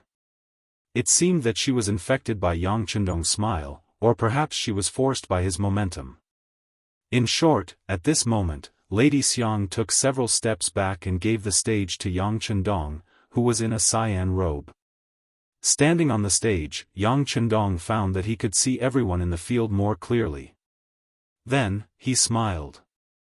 Then he said, after listening to the song Blooming Flowers, I felt that although it was artistic, it was still too sentimental. It couldn't be sung by everyone and was catchy. What? Everyone can sing it? Catchy? The people who heard it were shocked. Are you kidding? Who are they? How could it be possible for her to sing so casually? Wouldn't that be degrading themselves? Of course, no one would admit that the song at that time was too difficult and that not everyone could sing that tune. No one would admit that they were not capable enough. It seemed that he had known that everyone would be surprised. Yang Chendong laughed and said, the song that young master is going to sing next also has some artistic conception, but more importantly, it is catchy. Unless the 5 notes are really incomplete, everyone can learn it after learning it once. Next, I'm going to embarrass myself. Beta Persei, give me the thing. Yang Chendong's shout startled everyone, but then a black shadow flew out of the air and fell steadily into Yang Chendong's hand. Then he took off the black cover that wrapped the thing. Suddenly, something that looked like a pipa but was not a pipa fell into everyone's sight. Yang Chendong carried it on his body.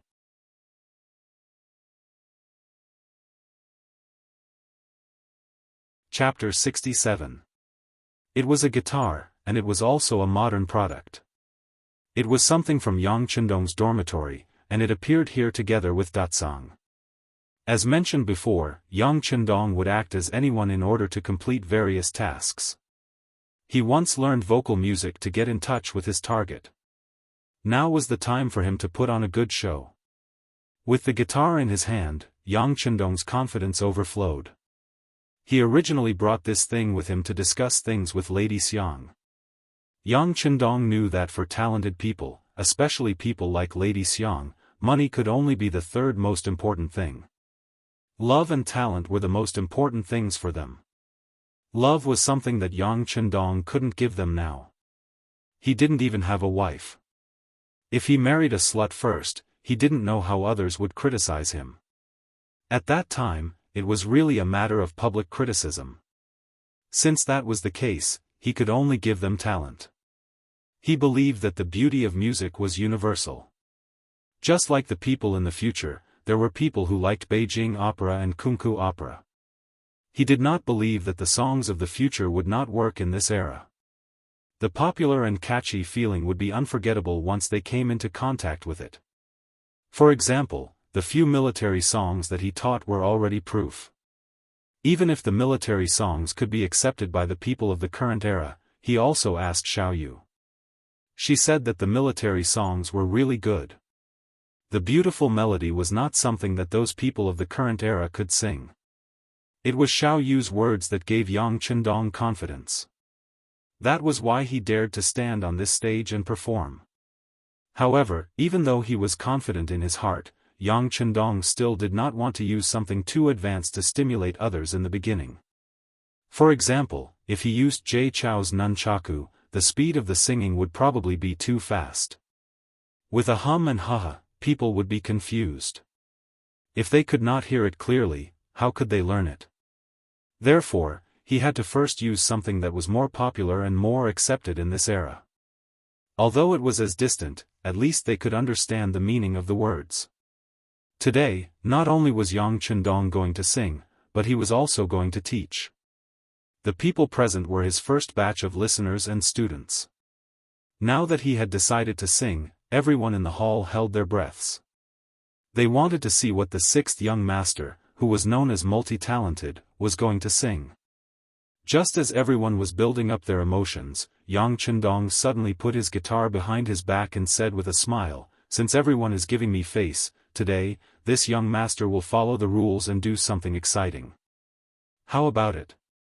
Although the question was asked, there was no reply for a long time because no one knew what he was going to do. Only Tiger's mane and Beta Persei reacted quickly and answered loudly, "Okay." The two of them were used to the sixth young master being outstanding.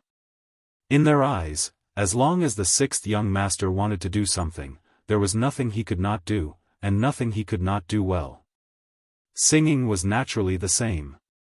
For example, weren't those military songs from the sixth young master's mouth? Now that they all knew how to sing, everyone said that it was good. Seeing that there were only two people supporting him, Yang Chendong did not care. Instead, his body first relaxed, then tensed up. He immediately took out his singing skills, and then a loud and clear voice came out from his mouth. "That day, Grandpa took me to see Beijing opera. I saw a lot of big faces on the stage. Red, white, yellow, green, blue, grinning and staring. They sang and shouted at the same time. Wow, wow, wow, wow, wow, wow, wow, it was like thunder, chattering in my ears." His opening speech had shocked everyone. That clear voice, without any hesitation, knocked on their hearts like a hammer, making them feel carefree for no reason. The blue-faced Doer Dun stole the horse, the red-faced Guan Gong fought Changsha, the yellow-faced Dian Wei, the white-faced Chow Chow, the black-faced Zhang Fei, called Cha-Cha. Suddenly, the climax began, which was the easiest part for people to learn to sing. As soon as the lyrics came out, many people became serious and even excited. At this moment, Su Chengzong and Zhang De opened their mouths wide. Wang Si, who was looking for fault, also opened his mouth wide, showing an expression of disbelief. The whole hall was also very quiet, and only Yang Chendong's loud voice was still surging out. To be honest, the Peking opera's face is really good, but the singer is singing in a dialect. I can't understand it no matter how hard I listen to it. The third part was said casually, but it seemed to be referring to something. The rhythm of Lady Xiang's singing was too slow, and even people who heard it for the first time couldn't understand it. As soon as the words came out, it was obvious that Lady Xiang, who was standing aside and didn't know what to do, hurriedly lowered her head. It was not because she was afraid, but because she was shy. Then came the climax. The purple heavenly king holds the pagoda, the green devil fights the yiksha, the golden monkey king, the silver demon, the gray elf, ha ha ha. In order to let people in the hall understand the meaning, Yang Chendong tirelessly sang it 5 times in a row. He didn't stop until he felt that his throat was a little dry. Fortunately, on the 3rd time, at the climax, there were already people singing along. After all, as Yang Chendong said, the lyrics and melody were simple, easy to understand, and easy to sing. By the 4th time, more and more people began to sing along. By the 5th time, more than half of the people could already sing along with the song. Just when everyone was used to the melody and wanted to continue singing until the end, Yang Chendong suddenly stopped. He couldn't sing "Rap Mask" too softly. He really felt that his mouth was dry. Fortunately, there was someone who understood him. Tiger's Mane had already prepared tea and was waiting by the side. When he saw the 6th young master stop, he quickly handed him the tea. After Yang Chendong drank it up, he turned around and walked back to the stage. At this time, too many people were still immersed in Rap Mask. It was the first time they heard such a simple and high-spirited song, and they felt that it seemed to be something prepared for their men. For something like this, what's the harm in singing it in front of others? What's the harm? Just when everyone was still immersed in this passionate Rap Mask, a very light voice suddenly sounded. After everyone was stunned, they looked at the stage and saw Yang Chendong gently moving the guitar while speaking softly. A long time ago, there was a firearms camp. Song Laosan and his family lived next to them. They had nothing to do and even smoked big cigarettes. Big cigarettes existed in the 6 dynasties era and were used as a tribute in the Tang dynasty. There were already many people who smoked in the country in the late Ming dynasty. The old couple had no children, so they gave their daughter a pet name, Delian. When Delian grew to the age of 16 or 17, she was really slim and graceful. The matchmakers kicked the door down, but Song Laosan and his wife only ate, drank, and played all day long.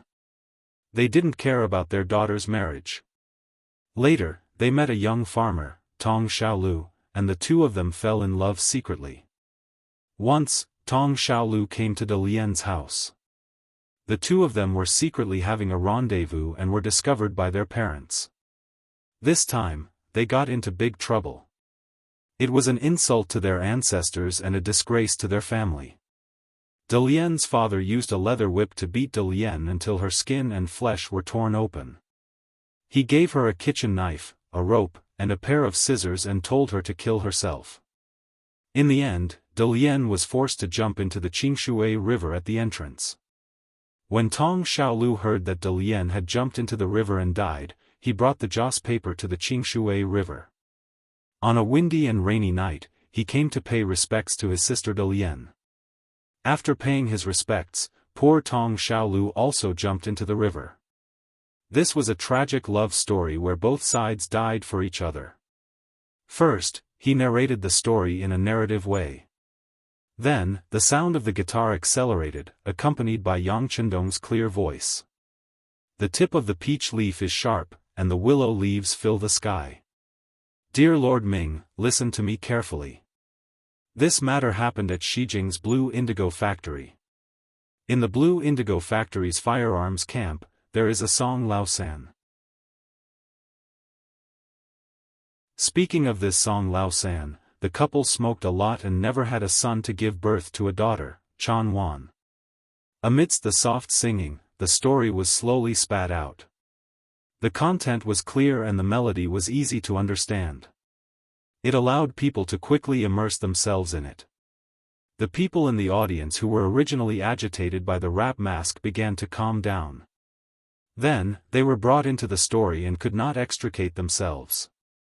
In particular, Miss Xiang, who was standing at the side, was already in tears.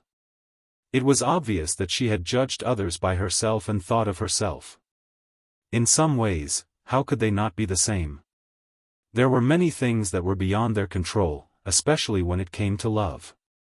How could they have more choices? Yang Chendong's voice continued.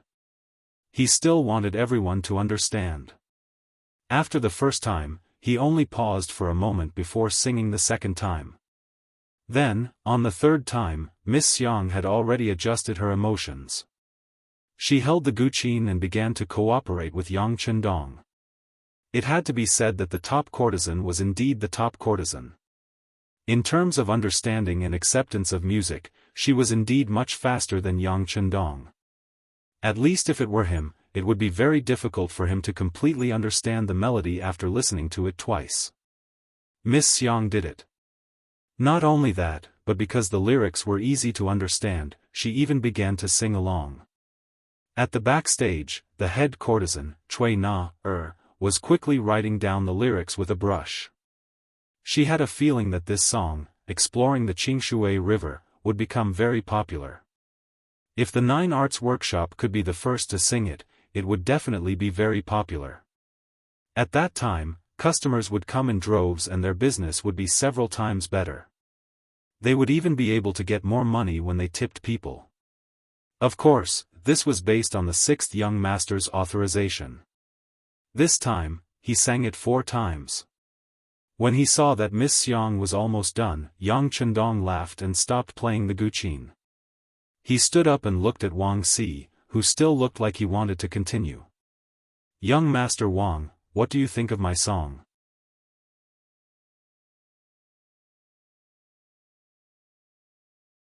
Chapter 68. All right. Wang Si was a straightforward person. He stood up immediately. Not only did he say good, but he also sighed and said apologetically, Wang Si underestimated the sixth young master previously. "I sincerely apologize to you. I hope the sixth young master won't take it to heart." "Huh, what's there to take it to heart? Speaking of which, you also contributed. If you hadn't provoked me like this, I'm afraid this young master wouldn't have dared to come up on stage and embarrass myself." Yang Chendong laughed without the slightest hint of blame. Wang Si was also a clever person. He smiled and said, "Then we won't have the good fortune to enjoy such beautiful music, right?" Ha ha ha. Immediately, the two of them smiled at each other and the enmity between them disappeared. The others immediately applauded. Affected by the atmosphere, Duke Wei's son, Su Chengzong also stood up. He was obviously older than Yang Chendong, but he still cupped his fists and said, "Sixth young master, Su Chengzong rarely admires people. You are one of them. Greetings." "Greetings, eldest young master Su." Yang Chendong didn't expect Su Chengzong to stand up at this time. This was the descendant of Duke Wei and would be the next Duke Wei. He didn't dare to slight him and cupped his fists to return the greeting. On the other side, Duke Zhangfu's second son, Zhangde, also stood up and cupped his fists. "Sixth young master, your performance and music are indeed easy to understand and catchy. Zhangde intends to make friends with you. But I wonder if there are any other songs for people to enjoy?" When Zhangde said this, everyone's eyes fell on Yang Chendong. Even Lady Xiang's face was full of anticipation. "Huh, haven't you enjoyed enough?" Yang Chendong laughed heartily. He thought that he had to strike while the iron was hot. While these people were still able to accept the new music, he should release some more. Immediately, he nodded heavily. "All right, since that's the case," second young master Zhang also said that we should make friends. "Since that's the case, I'll give everyone a song called Friends." With a smile, Yang Chendong picked up the guitar on his body and began to play it gently. "All these years, I've been alone. The wind has passed, the rain has gone, I've cried, I've made mistakes, but I still remember what I've persevered for. Only when I've truly loved someone will I understand that I'll be lonely, I'll look back, I'll have dreams, I'll have you in my heart. A seemingly peaceful piece of music poured out the bits and pieces of a person's growth process. Then, the voice suddenly rose, and the eyes looked at Zhangde, Su Chengzong, Wang Si, Yang Yang, Tiger's Mane, Beta Persei, and everyone else in the field, singing, "Friends walk together for life, those days will no longer exist." One sentence, a lifetime of love, a glass of wine, friends have never been lonely. Once I call you a friend, you will understand. Every time Yang Chendong's eyes landed on someone, that person could not help but straighten his body. He was excited to receive the sixth young master's gaze. This was one of the songs that made Zhou Huajian famous. Once this song was played, it was naturally unrivaled. After only 2 performances, more and more people below the stage responded. Many of them even had tears in their eyes, as if they had experienced the meaning of being friends again from this song.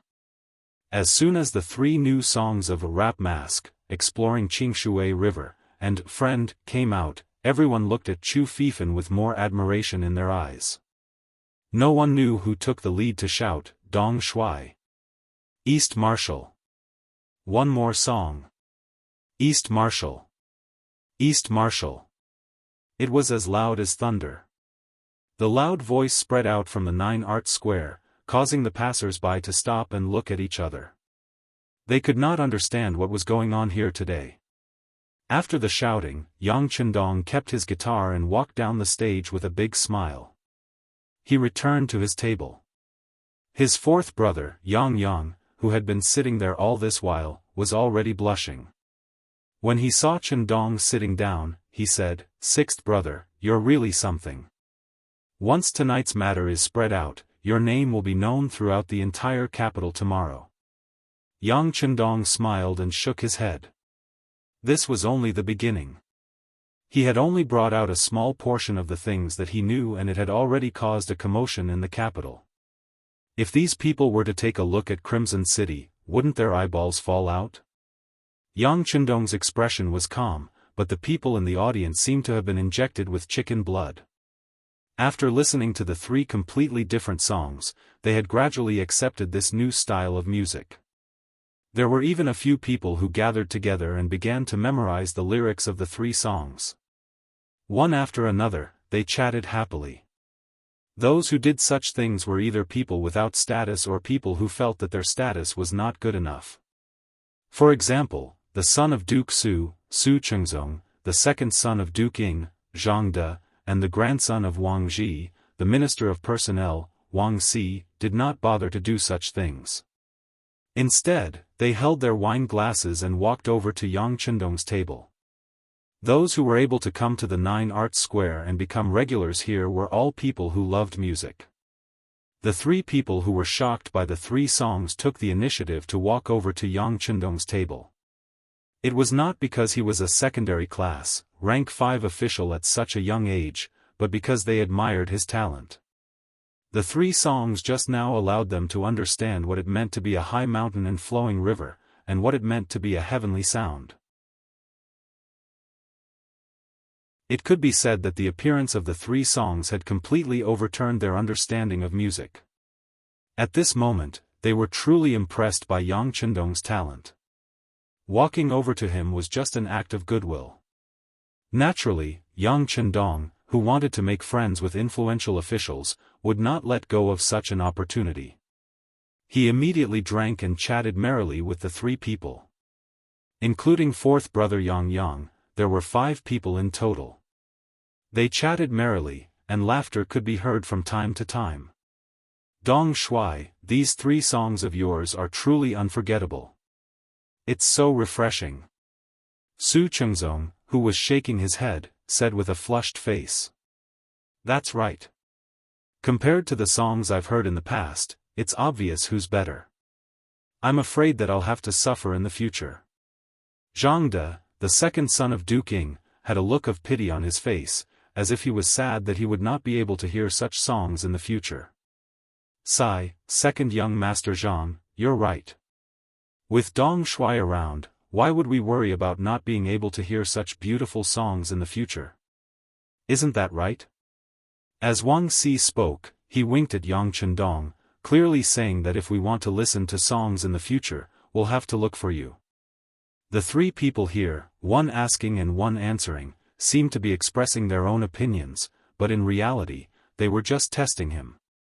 Yang Chendong was well aware of this, but he didn't point it out. Instead, he went with the flow and said, "In the future, if you want to listen to music, you can't look for me.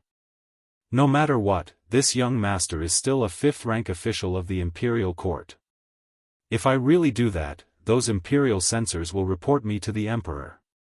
When he mentioned the imperial censors, the three people's expressions changed.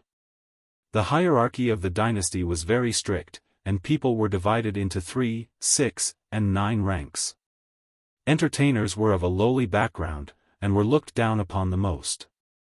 Any large family would not marry a woman of this background, even if they wanted to take a concubine, not to mention that Yang Chendong was a fifth-rank official in the imperial court. Although this official position was only a low-ranking official, and he had received it after offering the potato, it was still an official. Once there was a crown prince in the future, his power would naturally be used. If he were to sing, it would be a scandal. It would be seen as a disgrace to the imperial court. If that really happened, the spittle of the imperial censor would drown the entire imperial court. When that time came, not only Yang Chendong, but the entire Yang family would be implicated. When they thought of the consequences, Su Chengzong and the others could not help but be startled, and then they all shook their heads. Seeing that the three of them knew the serious consequences, Yang Chendong chuckled. Out of the corner of his eye, he noticed that Lady Xiang was looking at him from not far away. Cui Na, who was standing beside her, had an anxious look on her face. The corners of his mouth curled up slightly, and he opened his crescent-shaped folding fan with a swish, gently fanning his elegant and handsome face. "Come, drink wine, drink wine. There's wine today, so let's drink in the morning." While calling out to Su Chengzong and the others, Yang Chendong was waiting for the fish to take the bait. On one side of the stage, Lady Xiang clenched her fists. Because she was using too much strength, her slender fingers were starting to turn white. However, she did not care at all. Her gaze was fixed in the direction of Yang Chendong. She pursed her lips and did not speak. She was not as calm as before. Beside Lady Xiang, the middle-aged but still charming Cui Na, was chattering endlessly. "Xiang, do you really plan to take the sixth young master as your master?"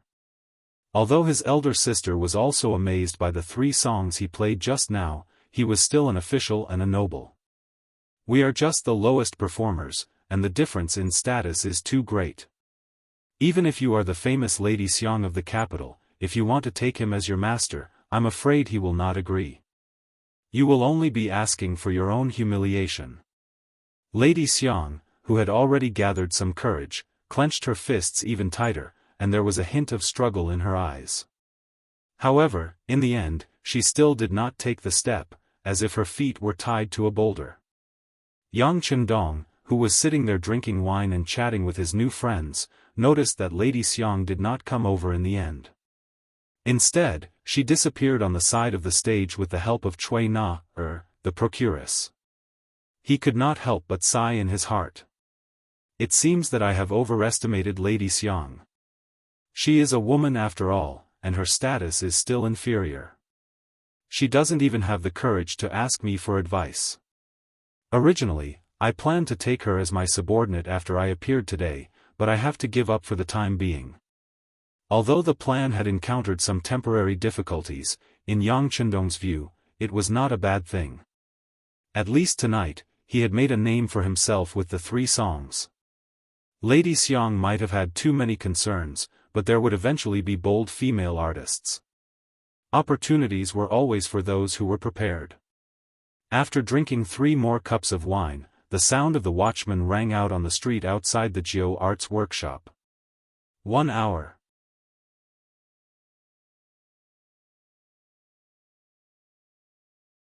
Chapter 69. There was a night ban in the Ming Dynasty. The rules were clear. Once the drum was rung at 3:00 in the morning, no one was allowed to go out. Only after the morning bell was rung at 3:00 in the morning would the ban be lifted. Those who walked on the streets during the second, third, and fourth night would be flogged 50 times. Those who broke the law after the first night ban and before the fifth night ban would be flogged 40 times. As soon as the drum was rung, the guests in the hall began to walk out.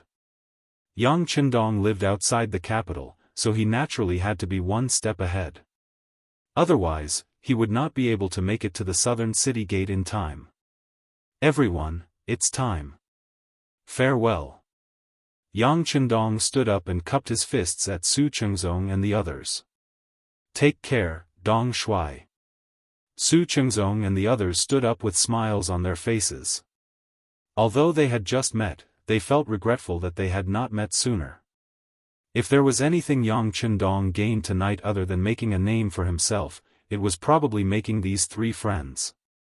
Of course, more importantly, the news of the three new songs spread rapidly in the capital that night.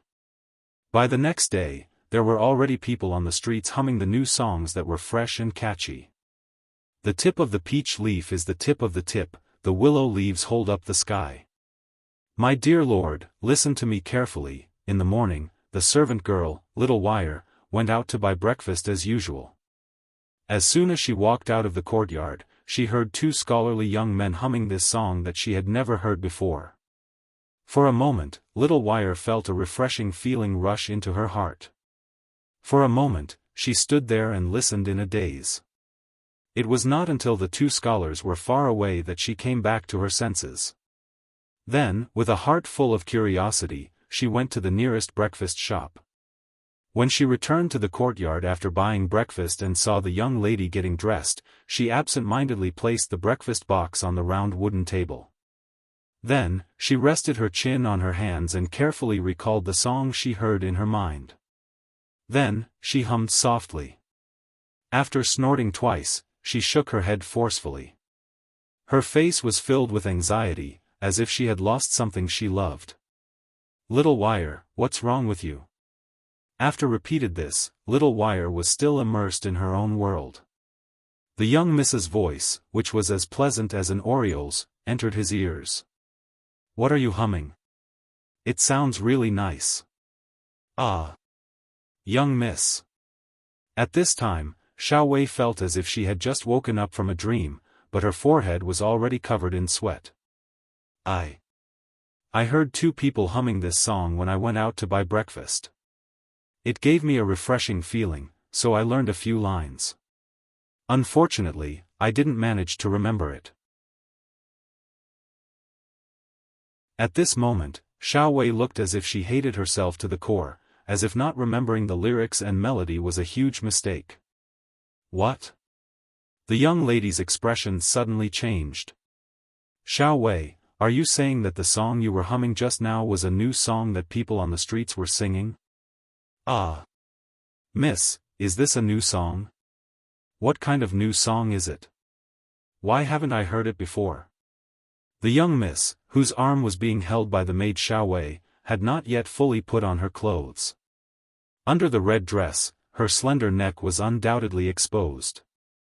Her soft breasts were like white jade, half covered.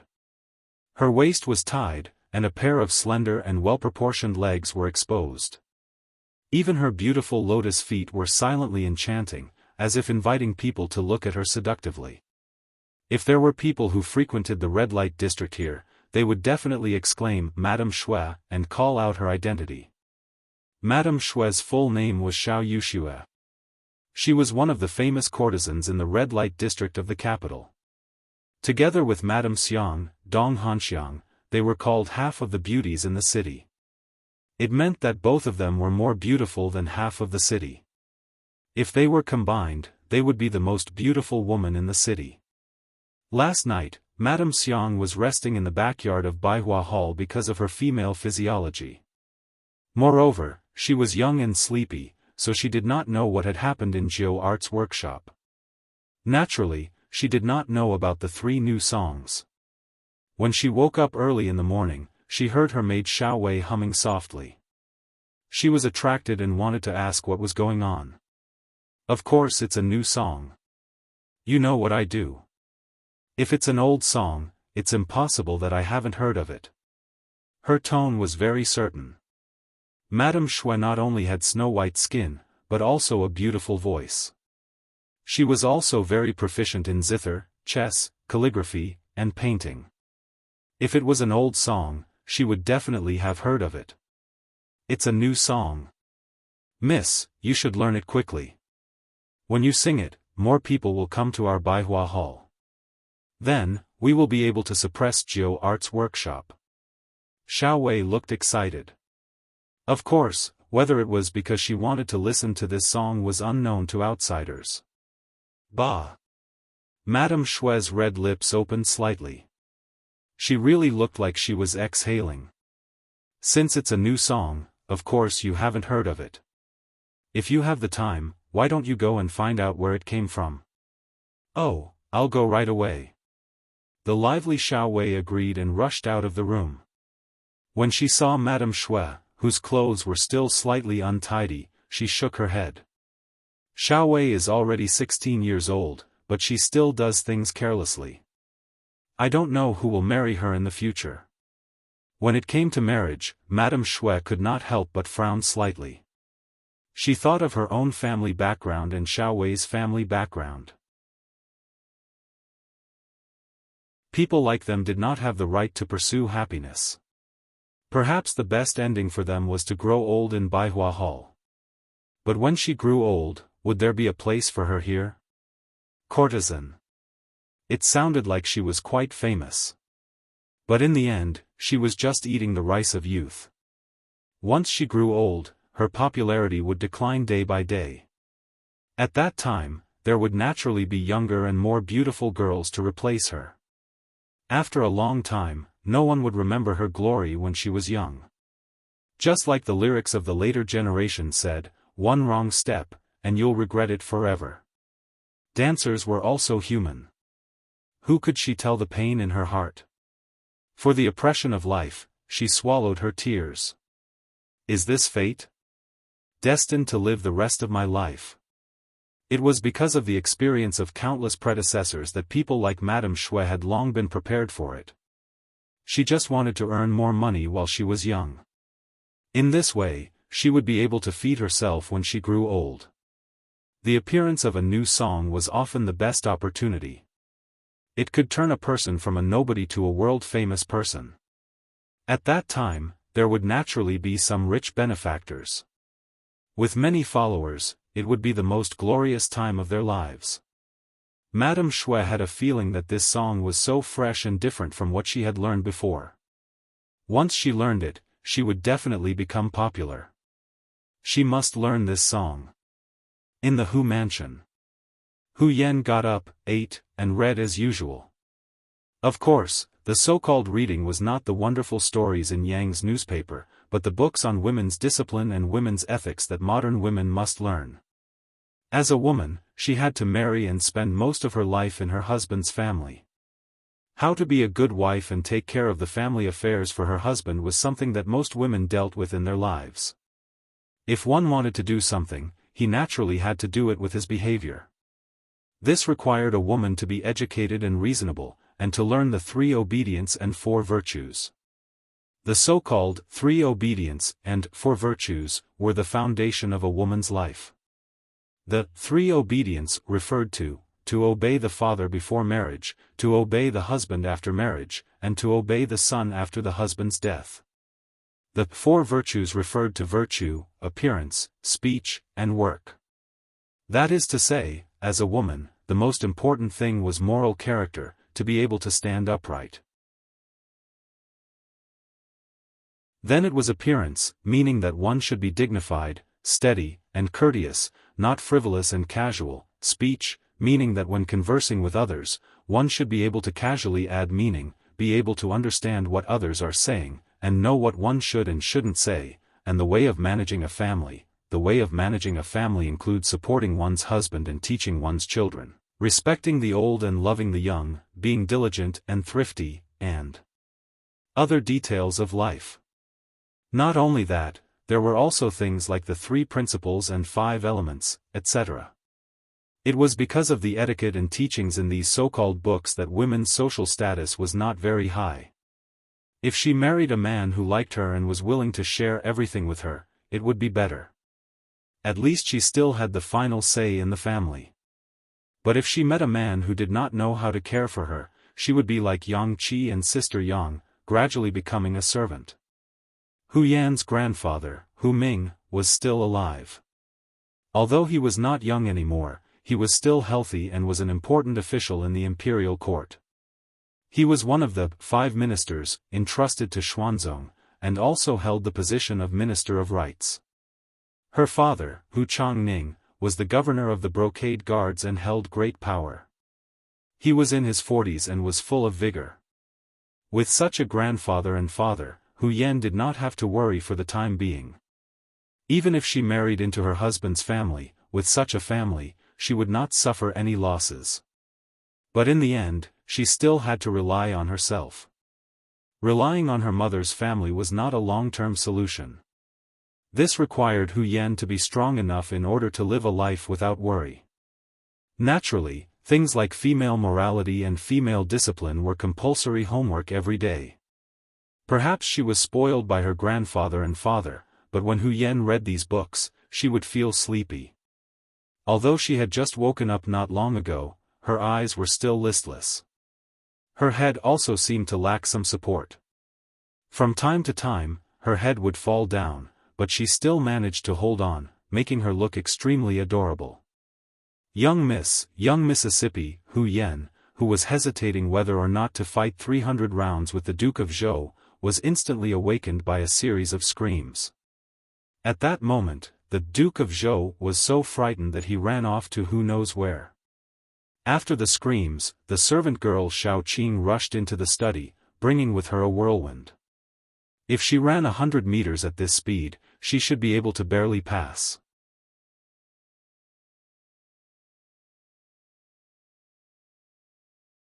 Chapter 70. Little Qing.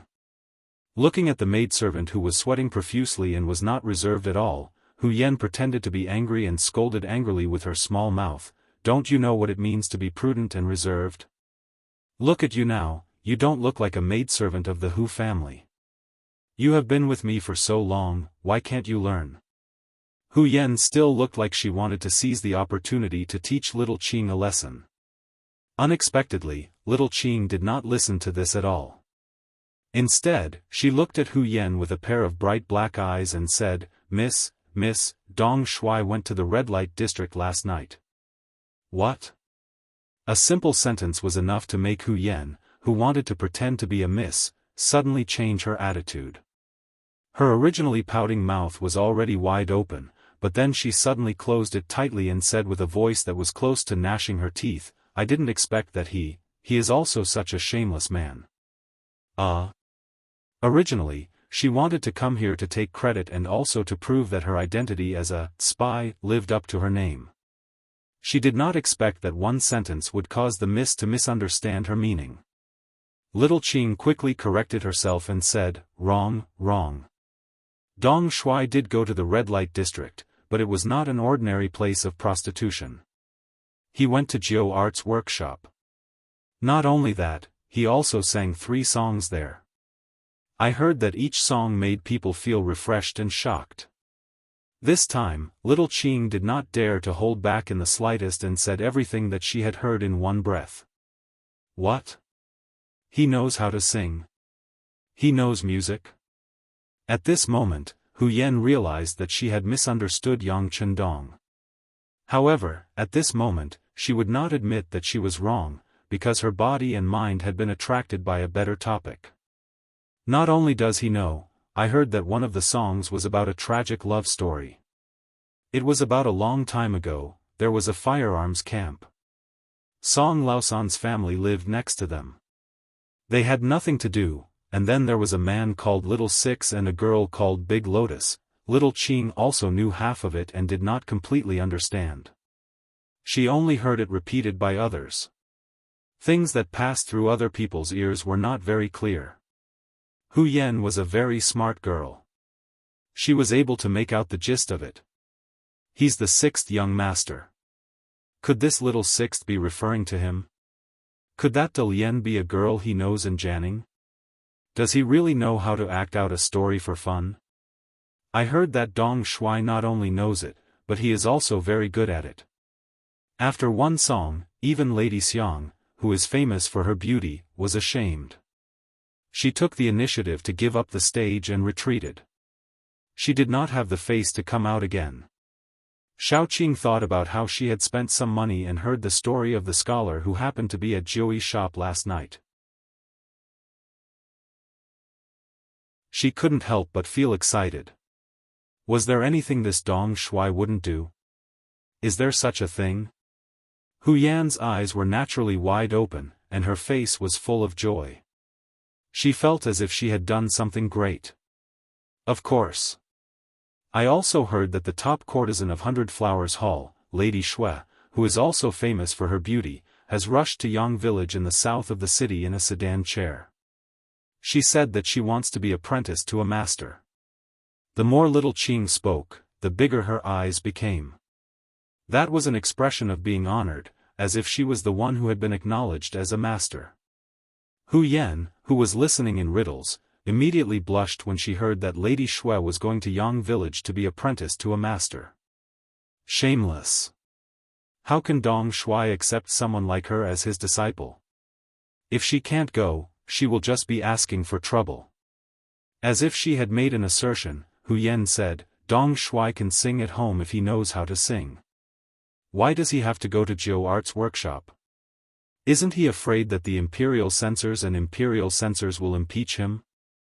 As she spoke, she put her fist to her lips as if she was anxious about something. When little Qing saw this scene, she immediately laughed out loud. Miss, who are you to Dong Shuai? Why are you so anxious for him? I am him. When Hu Yan said this, she suddenly realized that she had been tricked by little Qing. Her face immediately turned red. She clenched her fist and, fiercely, chased after little Qing. For a moment, the two young women started a marathon competition in the study. In the imperial court, the officials were in a good mood today. It was probably because they saw the high-yield grain that could produce more than 20 dan of grain yesterday, which solved a big problem for the development of the great Ming dynasty. Now, everyone was smiling.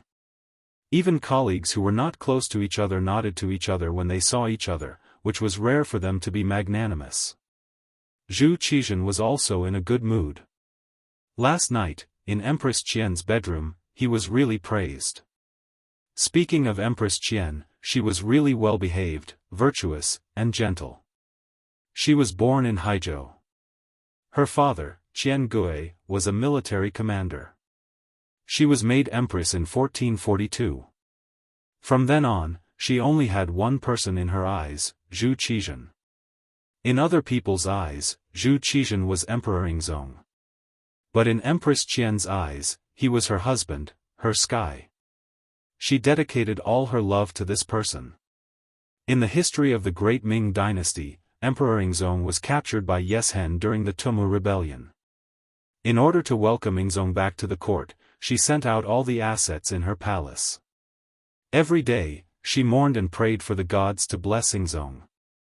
When she was tired, she would lie down on the ground, which caused one of her legs to be disabled. She cried all day and cried until one of her eyes was blind. Later, Emperor Yingzong returned to the capital and was imprisoned in the Nangong Palace. During this period, life was difficult. Empress Qian used hand knitting to support the two of them. This lasted for 7 years. After Zhu Qizhen died, he was afraid that Empress Qian would be bullied by imperial concubine Zhou. He specially ordered Empress Qian to have the honor of being buried with me after she passed away. It could be said that Empress Qian was a model of virtue. Normally, it was very difficult to get such a person to flatter him and say a few words of praise. However, after seeing the potatoes at Yangjia village, Empress Qian acted out of character. She praised Yingzong endlessly, saying that it was because the emperor was virtuous that he was bestowed with such a high-yielding and auspicious item. She said that Yingzong should devote himself to state affairs and work hard for the prosperity of the great Ming dynasty. After receiving Empress Qian's praise, he was much more enthusiastic and proactive when serving the emperor in bed. This caused Zhu Qizhan to wake up in the morning with a face full of radiance. He was unable to contain his joy and was in a good mood. When the emperor's mood was good, the officials were naturally happy as well. During the morning court, the officials became much more amiable. Some of the matters that were reported seemed to have been resolved satisfactorily. Nearly 2 hours passed. Yingzong was several times more efficient than usual and dealt with several major matters in succession. When he saw that the officials were satisfied, Yingzong was also happy. Zhu Qizhan himself liked this kind of scene where everyone was happy. Wouldn't it be best for everyone to be happy? Good. The atmosphere in the court today is very good. The emperor and his officials are of one mind. Zhen is very happy. Zhu Qizhan said with a happy and satisfied expression. After saying this, he raised his right hand. This was his usual action. He was preparing to end court. Just as Wang Zhen, the head of the ceremony directorate, was about to shout, "End court," a person suddenly walked out of the room.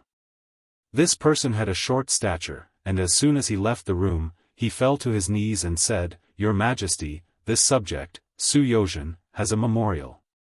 This official heard that in the red light district last night, the newly appointed Crown Prince Yang Qindong sang loudly in the 9 Arts workshop. He actually dared to share the stage with an actress. This is truly a disgrace to an official. This official asks the emperor to punish him. With such a good situation, Yingzong was in a happy mood. Suddenly, a person like this appeared. Not only did he kneel down and shout, he actually criticized the crown prince who had made a great contribution yesterday, Yang Qindong. This shout caused the originally harmonious scene between the emperor and his officials to change. When all the officials looked at Su Yozhen, their faces were filled with anger. As an official of the court, going to the red light district was a disgrace. Especially when he dared to share the stage with an actress, it was a disgrace to an official. Su Yozhen was an imperial censor in the Imperial Censorate and was even a 7th rank official. It wasn't wrong for him to spread rumors. However, he also needed to look at the time and situation, right? Just yesterday, the emperor had just appointed Yang Qindong as the crown prince's horse Washington. Today, he went to impeach him? What did this mean? Was he trying to say that the emperor was capricious? At this moment, not only were the officials angry, even Yingzong's face was filled with displeasure.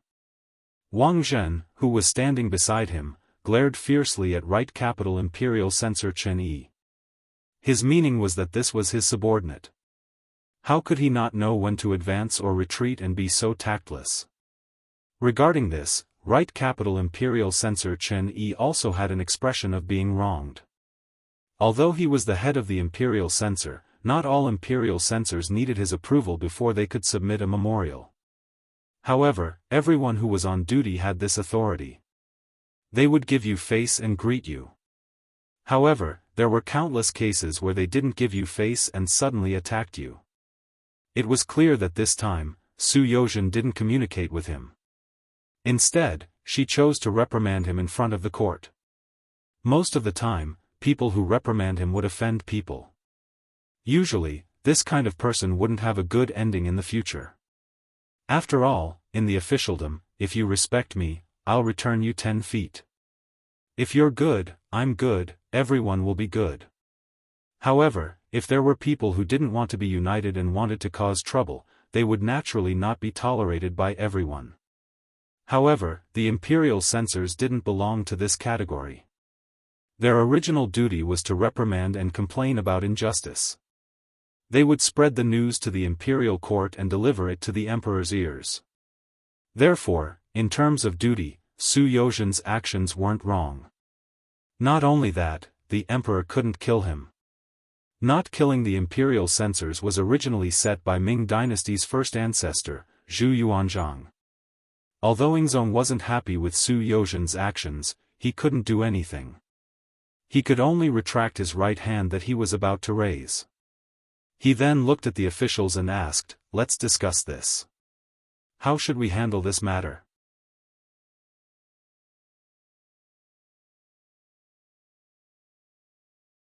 Chapter 71. He said, "Handle, not deal." This in itself was a clear indication of Yingzong's attitude. He'd only been promoted yesterday because he'd offered up a potato. If Yang Chendong hadn't been so young, a minor 5th-rank position would have been a bit too light. Zhu Qizhen had just said that when the Immortal abode opened for business, he would attend if he had the time. This was a disguised form of compensation.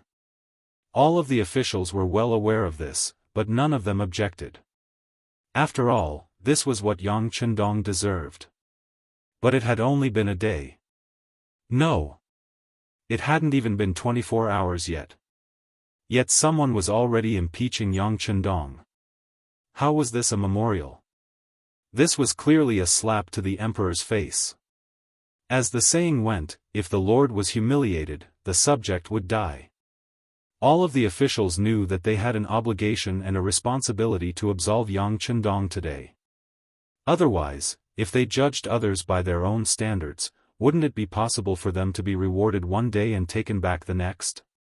Regardless of whether the lips were gone, the teeth would feel cold, or whether officials would protect each other, the officials had no choice but to stand in Yang Chendong's shoes.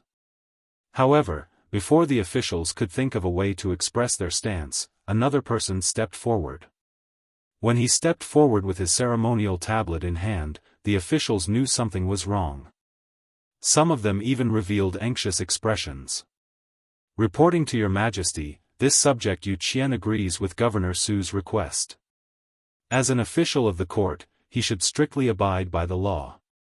However, not only did he wander around the brothels, he even dared to sing on the same stage as an entertainer. This is truly a loss of face for us court officials. "Your Majesty, please issue an edict to punish him." As he spoke, the proud left assistant minister of the Ministry of War, Yu Qian, knelt on the ground and bowed. Yu Qian, courtesy name Tingyi, was from Qiantang. He had studied diligently since his youth and had lofty ambitions. He admired Wen Tianxiang's integrity and had kept Wen Tianxiang's image at his side for decades. This Yu Qian was not the great master who smoked, permed his hair and drank wine, but he was actually one of the loyal and famous ministers of the Ming Dynasty. He attached importance to reputation and integrity, to fame and fortune. When he died, his family did not have any wealth left. He attached importance to dying for a benevolent cause, to death. After the Tumu Fort rebellion, he fought to the death in Walla without retreating. He attached importance to the country, to the emperor. After the Tumu Fort rebellion, when we elected Zhu Qiyu as the emperor, we claimed that we were doing it for the sake of the country, not for our own personal interests. Yu Qian was so strong that even Wang Zhen couldn't do anything to him. He was one of the few officials who made Steward Wang feel helpless. At this moment, he stood out and supported Su Yozhen, making the situation even more complicated and serious. This subject has a different opinion. The Minister of Revenue, Wang Zhua, stepped forward, as if he was afraid that there would be other officials who would agree with him. Zhu Qizhen, who was frowning, suddenly heard an official say that he had a different opinion. He was startled and said, "Speak." "Your Majesty, although the Nine Arts Workshop is in the red light district, it is not a place where one can seek pleasure. It can be considered a pure land. Yang Shima going there isn't a violation of the rules." Wang Zhua spoke first, separating the Nine Arts Workshop from the red light district. This was his excuse. Secondly, of the 6 arts of a gentleman, there is the word music. Yang Shima created Yang Bao and his many talents have long been known to the world. It is nothing much for him to sing a few songs. On the contrary, this subject feels that this is because he understands the affairs of the people and can show the style of a minister. A minister is omnipotent and knows everything. Thirdly, Yang Shima is still young and has just entered the capital. It is inevitable that he would be attracted by the prosperity here and do some inappropriate things. This is completely understandable. With these 3 points, this subject pleads for your majesty to be merciful and not punish Yang Shima to show your majesty's magnanimity. After speaking, Wang Zhou kowtowed to the ground and shouted, "Long live the emperor," before kowtowing again. The moment Wang Zhou stepped forward, the Minister of Personnel, Wang Zhi, stepped forward as well. This morning, his grandson, Wang Si, came forward to pay his respects. Kneeling on the ground, he recounted the events that happened at the Nine Arts workshop in detail. Using his own words, if not for his provocation, Yang Chendong wouldn't have gone on stage to sing, and there wouldn't have been any trouble.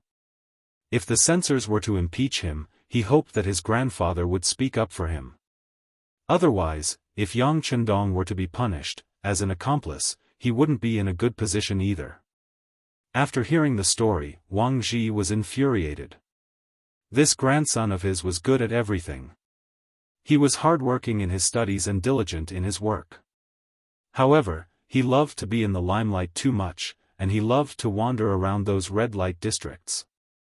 He had already brought up this matter more than once. Yet, not only was his grandson unrepentant, he even caused a huge commotion. As the royal court was about to start, Wang Zhi didn't have the time to reprimand his grandson. He only wanted to talk about it after he returned from the royal court. However, he didn't expect that someone would still use this as an excuse. Seeing that the emperor and the officials had the same attitude, Wang Zhi hesitated for a moment before stepping forward to speak up for Yang Chendong. "Your Majesty, this subject believes that Lord Wang Zhu's words are appropriate. Who hasn't been young and frivolous? Furthermore, Yang Shima's song has nothing to do with the political situation. Please give him a chance on account of his contributions." After Wang Zhi finished speaking, he picked up his ceremonial tablet and knelt on the ground with a plop. Even though Yang Shima's actions sound ridiculous, it is just a joke among the young. This subject believes that there is no need to discuss it in the royal court. This old subject hopes that your majesty won't pay too much attention to it. The Minister of Rights, Hu Kuang, also slowly knelt on the ground. As the Minister of Rights, even he believed that Yang Chendong's actions didn't violate the rules of etiquette. Naturally, others couldn't say anything. Including Hu Kuang, there were 3 important officials speaking up for Yang Chendong. With these 3 officials at the front, the other officials all knelt on the ground and voiced their agreement. Even Wang Zhen, who was standing next to the emperor, took this opportunity to whisper to Zhu Qizhen, "Your Majesty, Yang Shima's actions aren't harmful at all, so there is no need to pursue this matter. Your Majesty can have him open a restaurant and do business, so what's the big deal about singing a few songs? Your Majesty is completely free to make your own decisions." In addition, the imperial censor's words should also be rewarded, and this matter can be settled. The Immortal abode was about to open, and Wang Zhen had a 10% stake in it. Who knew how much more income they would get in that month? If something were to happen now, the Immortal abode would definitely be implicated. This was tantamount to harming their own interests, so they naturally had to speak up. With the officials pleading for leniency and Wang Zhen's words, Yingzong understood what was going on. After lightly rubbing his forehead, he spoke in a clear voice. "This subject's words are reasonable. Yang Shima is merely young and restless, and he has just arrived in the capital. Everything is new to him, so it is reasonable for him to do something that is slightly out of line. There is no need to pursue this matter any further. As for Supervisor Su, he is diligent and responsible in his work. He will be rewarded and promoted to the position of Supervisor of the Imperial Censorate's Bureau of Experience." The Imperial Censorate's Bureau of Experience was a 6th-rank official. Compared to his previous 7th-rank official position, it was a 2-rank promotion. This could be considered an explanation for this person's actions. The officials were immediately overjoyed, all of them cheering for the emperor's wisdom. Just when everyone thought that the matter had been resolved and all the officials were about to stand up, who would have thought that the newly promoted imperial censor Su Yozhen would continue to kowtow to the ground and ask, "Your Majesty, if Yang Shima continues to sing songs in the future, can you make an exception and not pursue this matter? His Majesty has already promoted you, but you still want to bite on this matter and not let it go. This means that you don't know how to do things, you don't know how to conduct yourself." For a moment, some of the officials looked at him with stern eyes. The feeling that Su Yozhen gave them before was not like this. This person was smooth and slick and very good at dealing with people. Transferring him to the Imperial Censorate was just a way to gain experience and accumulate experience. But why was this person so stubborn today? Did he want to provoke the Emperor's displeasure? At this moment, Ingzong was indeed a little angry. Seeing that Su Yozhen still wanted to hold on to this matter and not let it go, he loudly reprimanded. Zhen said, "Yang Shima is young and restless, and he is multi-talented. Yang Shima's story was his doing. Since writing a story can be accepted by everyone, so what if he sings a song? In the future, there is no need to report such matters. If you have the time, why don't you observe the suffering of the common people and see if the officials are doing their best?" It was clear that Ingzong had a problem with the Imperial Censorate. Right Imperial Censorate Chen Yi lowered his head and did not dare to say anything. Feeling that Ingzong's anger was not good, the other officials naturally did not dare to say anything. Only Su Yozhen, who did not know where he got the courage, actually knelt on the ground and shouted, "This official knows.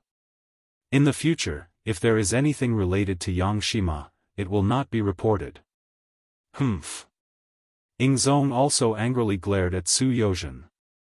Then, without waiting for Wang Zhen to call for the court to end, he got up and left the dragon throne. The officials also left with the emperor. Even Right Imperial Censorate Chen Yi did not pay attention to Su Yozhen, who was still kneeling on the ground, and left with the other officials. Soon, there were only two people left in the entire court. One was the kneeling Su Yozhen, and the other was the left assistant minister of the Ministry of War, Yu Qian. "Official Su, quickly get up.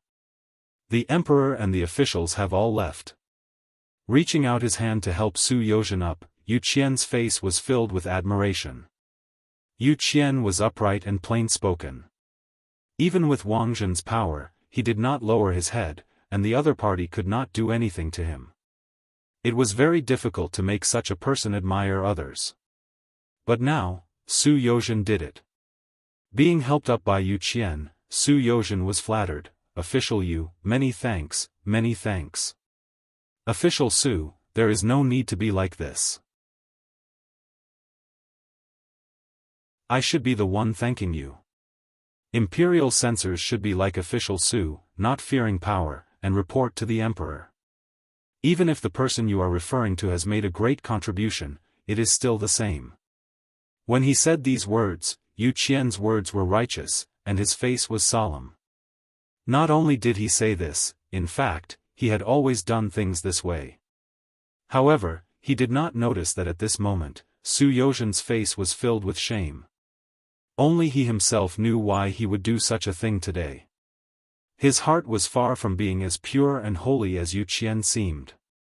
On the contrary, it was extremely dirty. It was just that it was not enough for people to understand. Official Yu is too modest, too modest.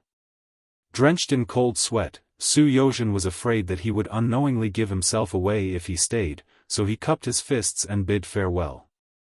Yu Qian was left standing alone in the court, his gaze seemingly piercing through the imperial city, piercing through the capital, and reaching the Yang clan manor in the southern part of the city. "Yang Chendong, Yang Chendong, first you made a report to control the direction of public opinion, and then you made such a ruckus the moment you arrived in the capital. Just what are you thinking? Are you an official or a merchant? Are you loyal or treacherous? You're tuning into the Unparalleled SwordWill YouTube channel. Don't forget to subscribe and join us on this journey to catch the most captivating stories.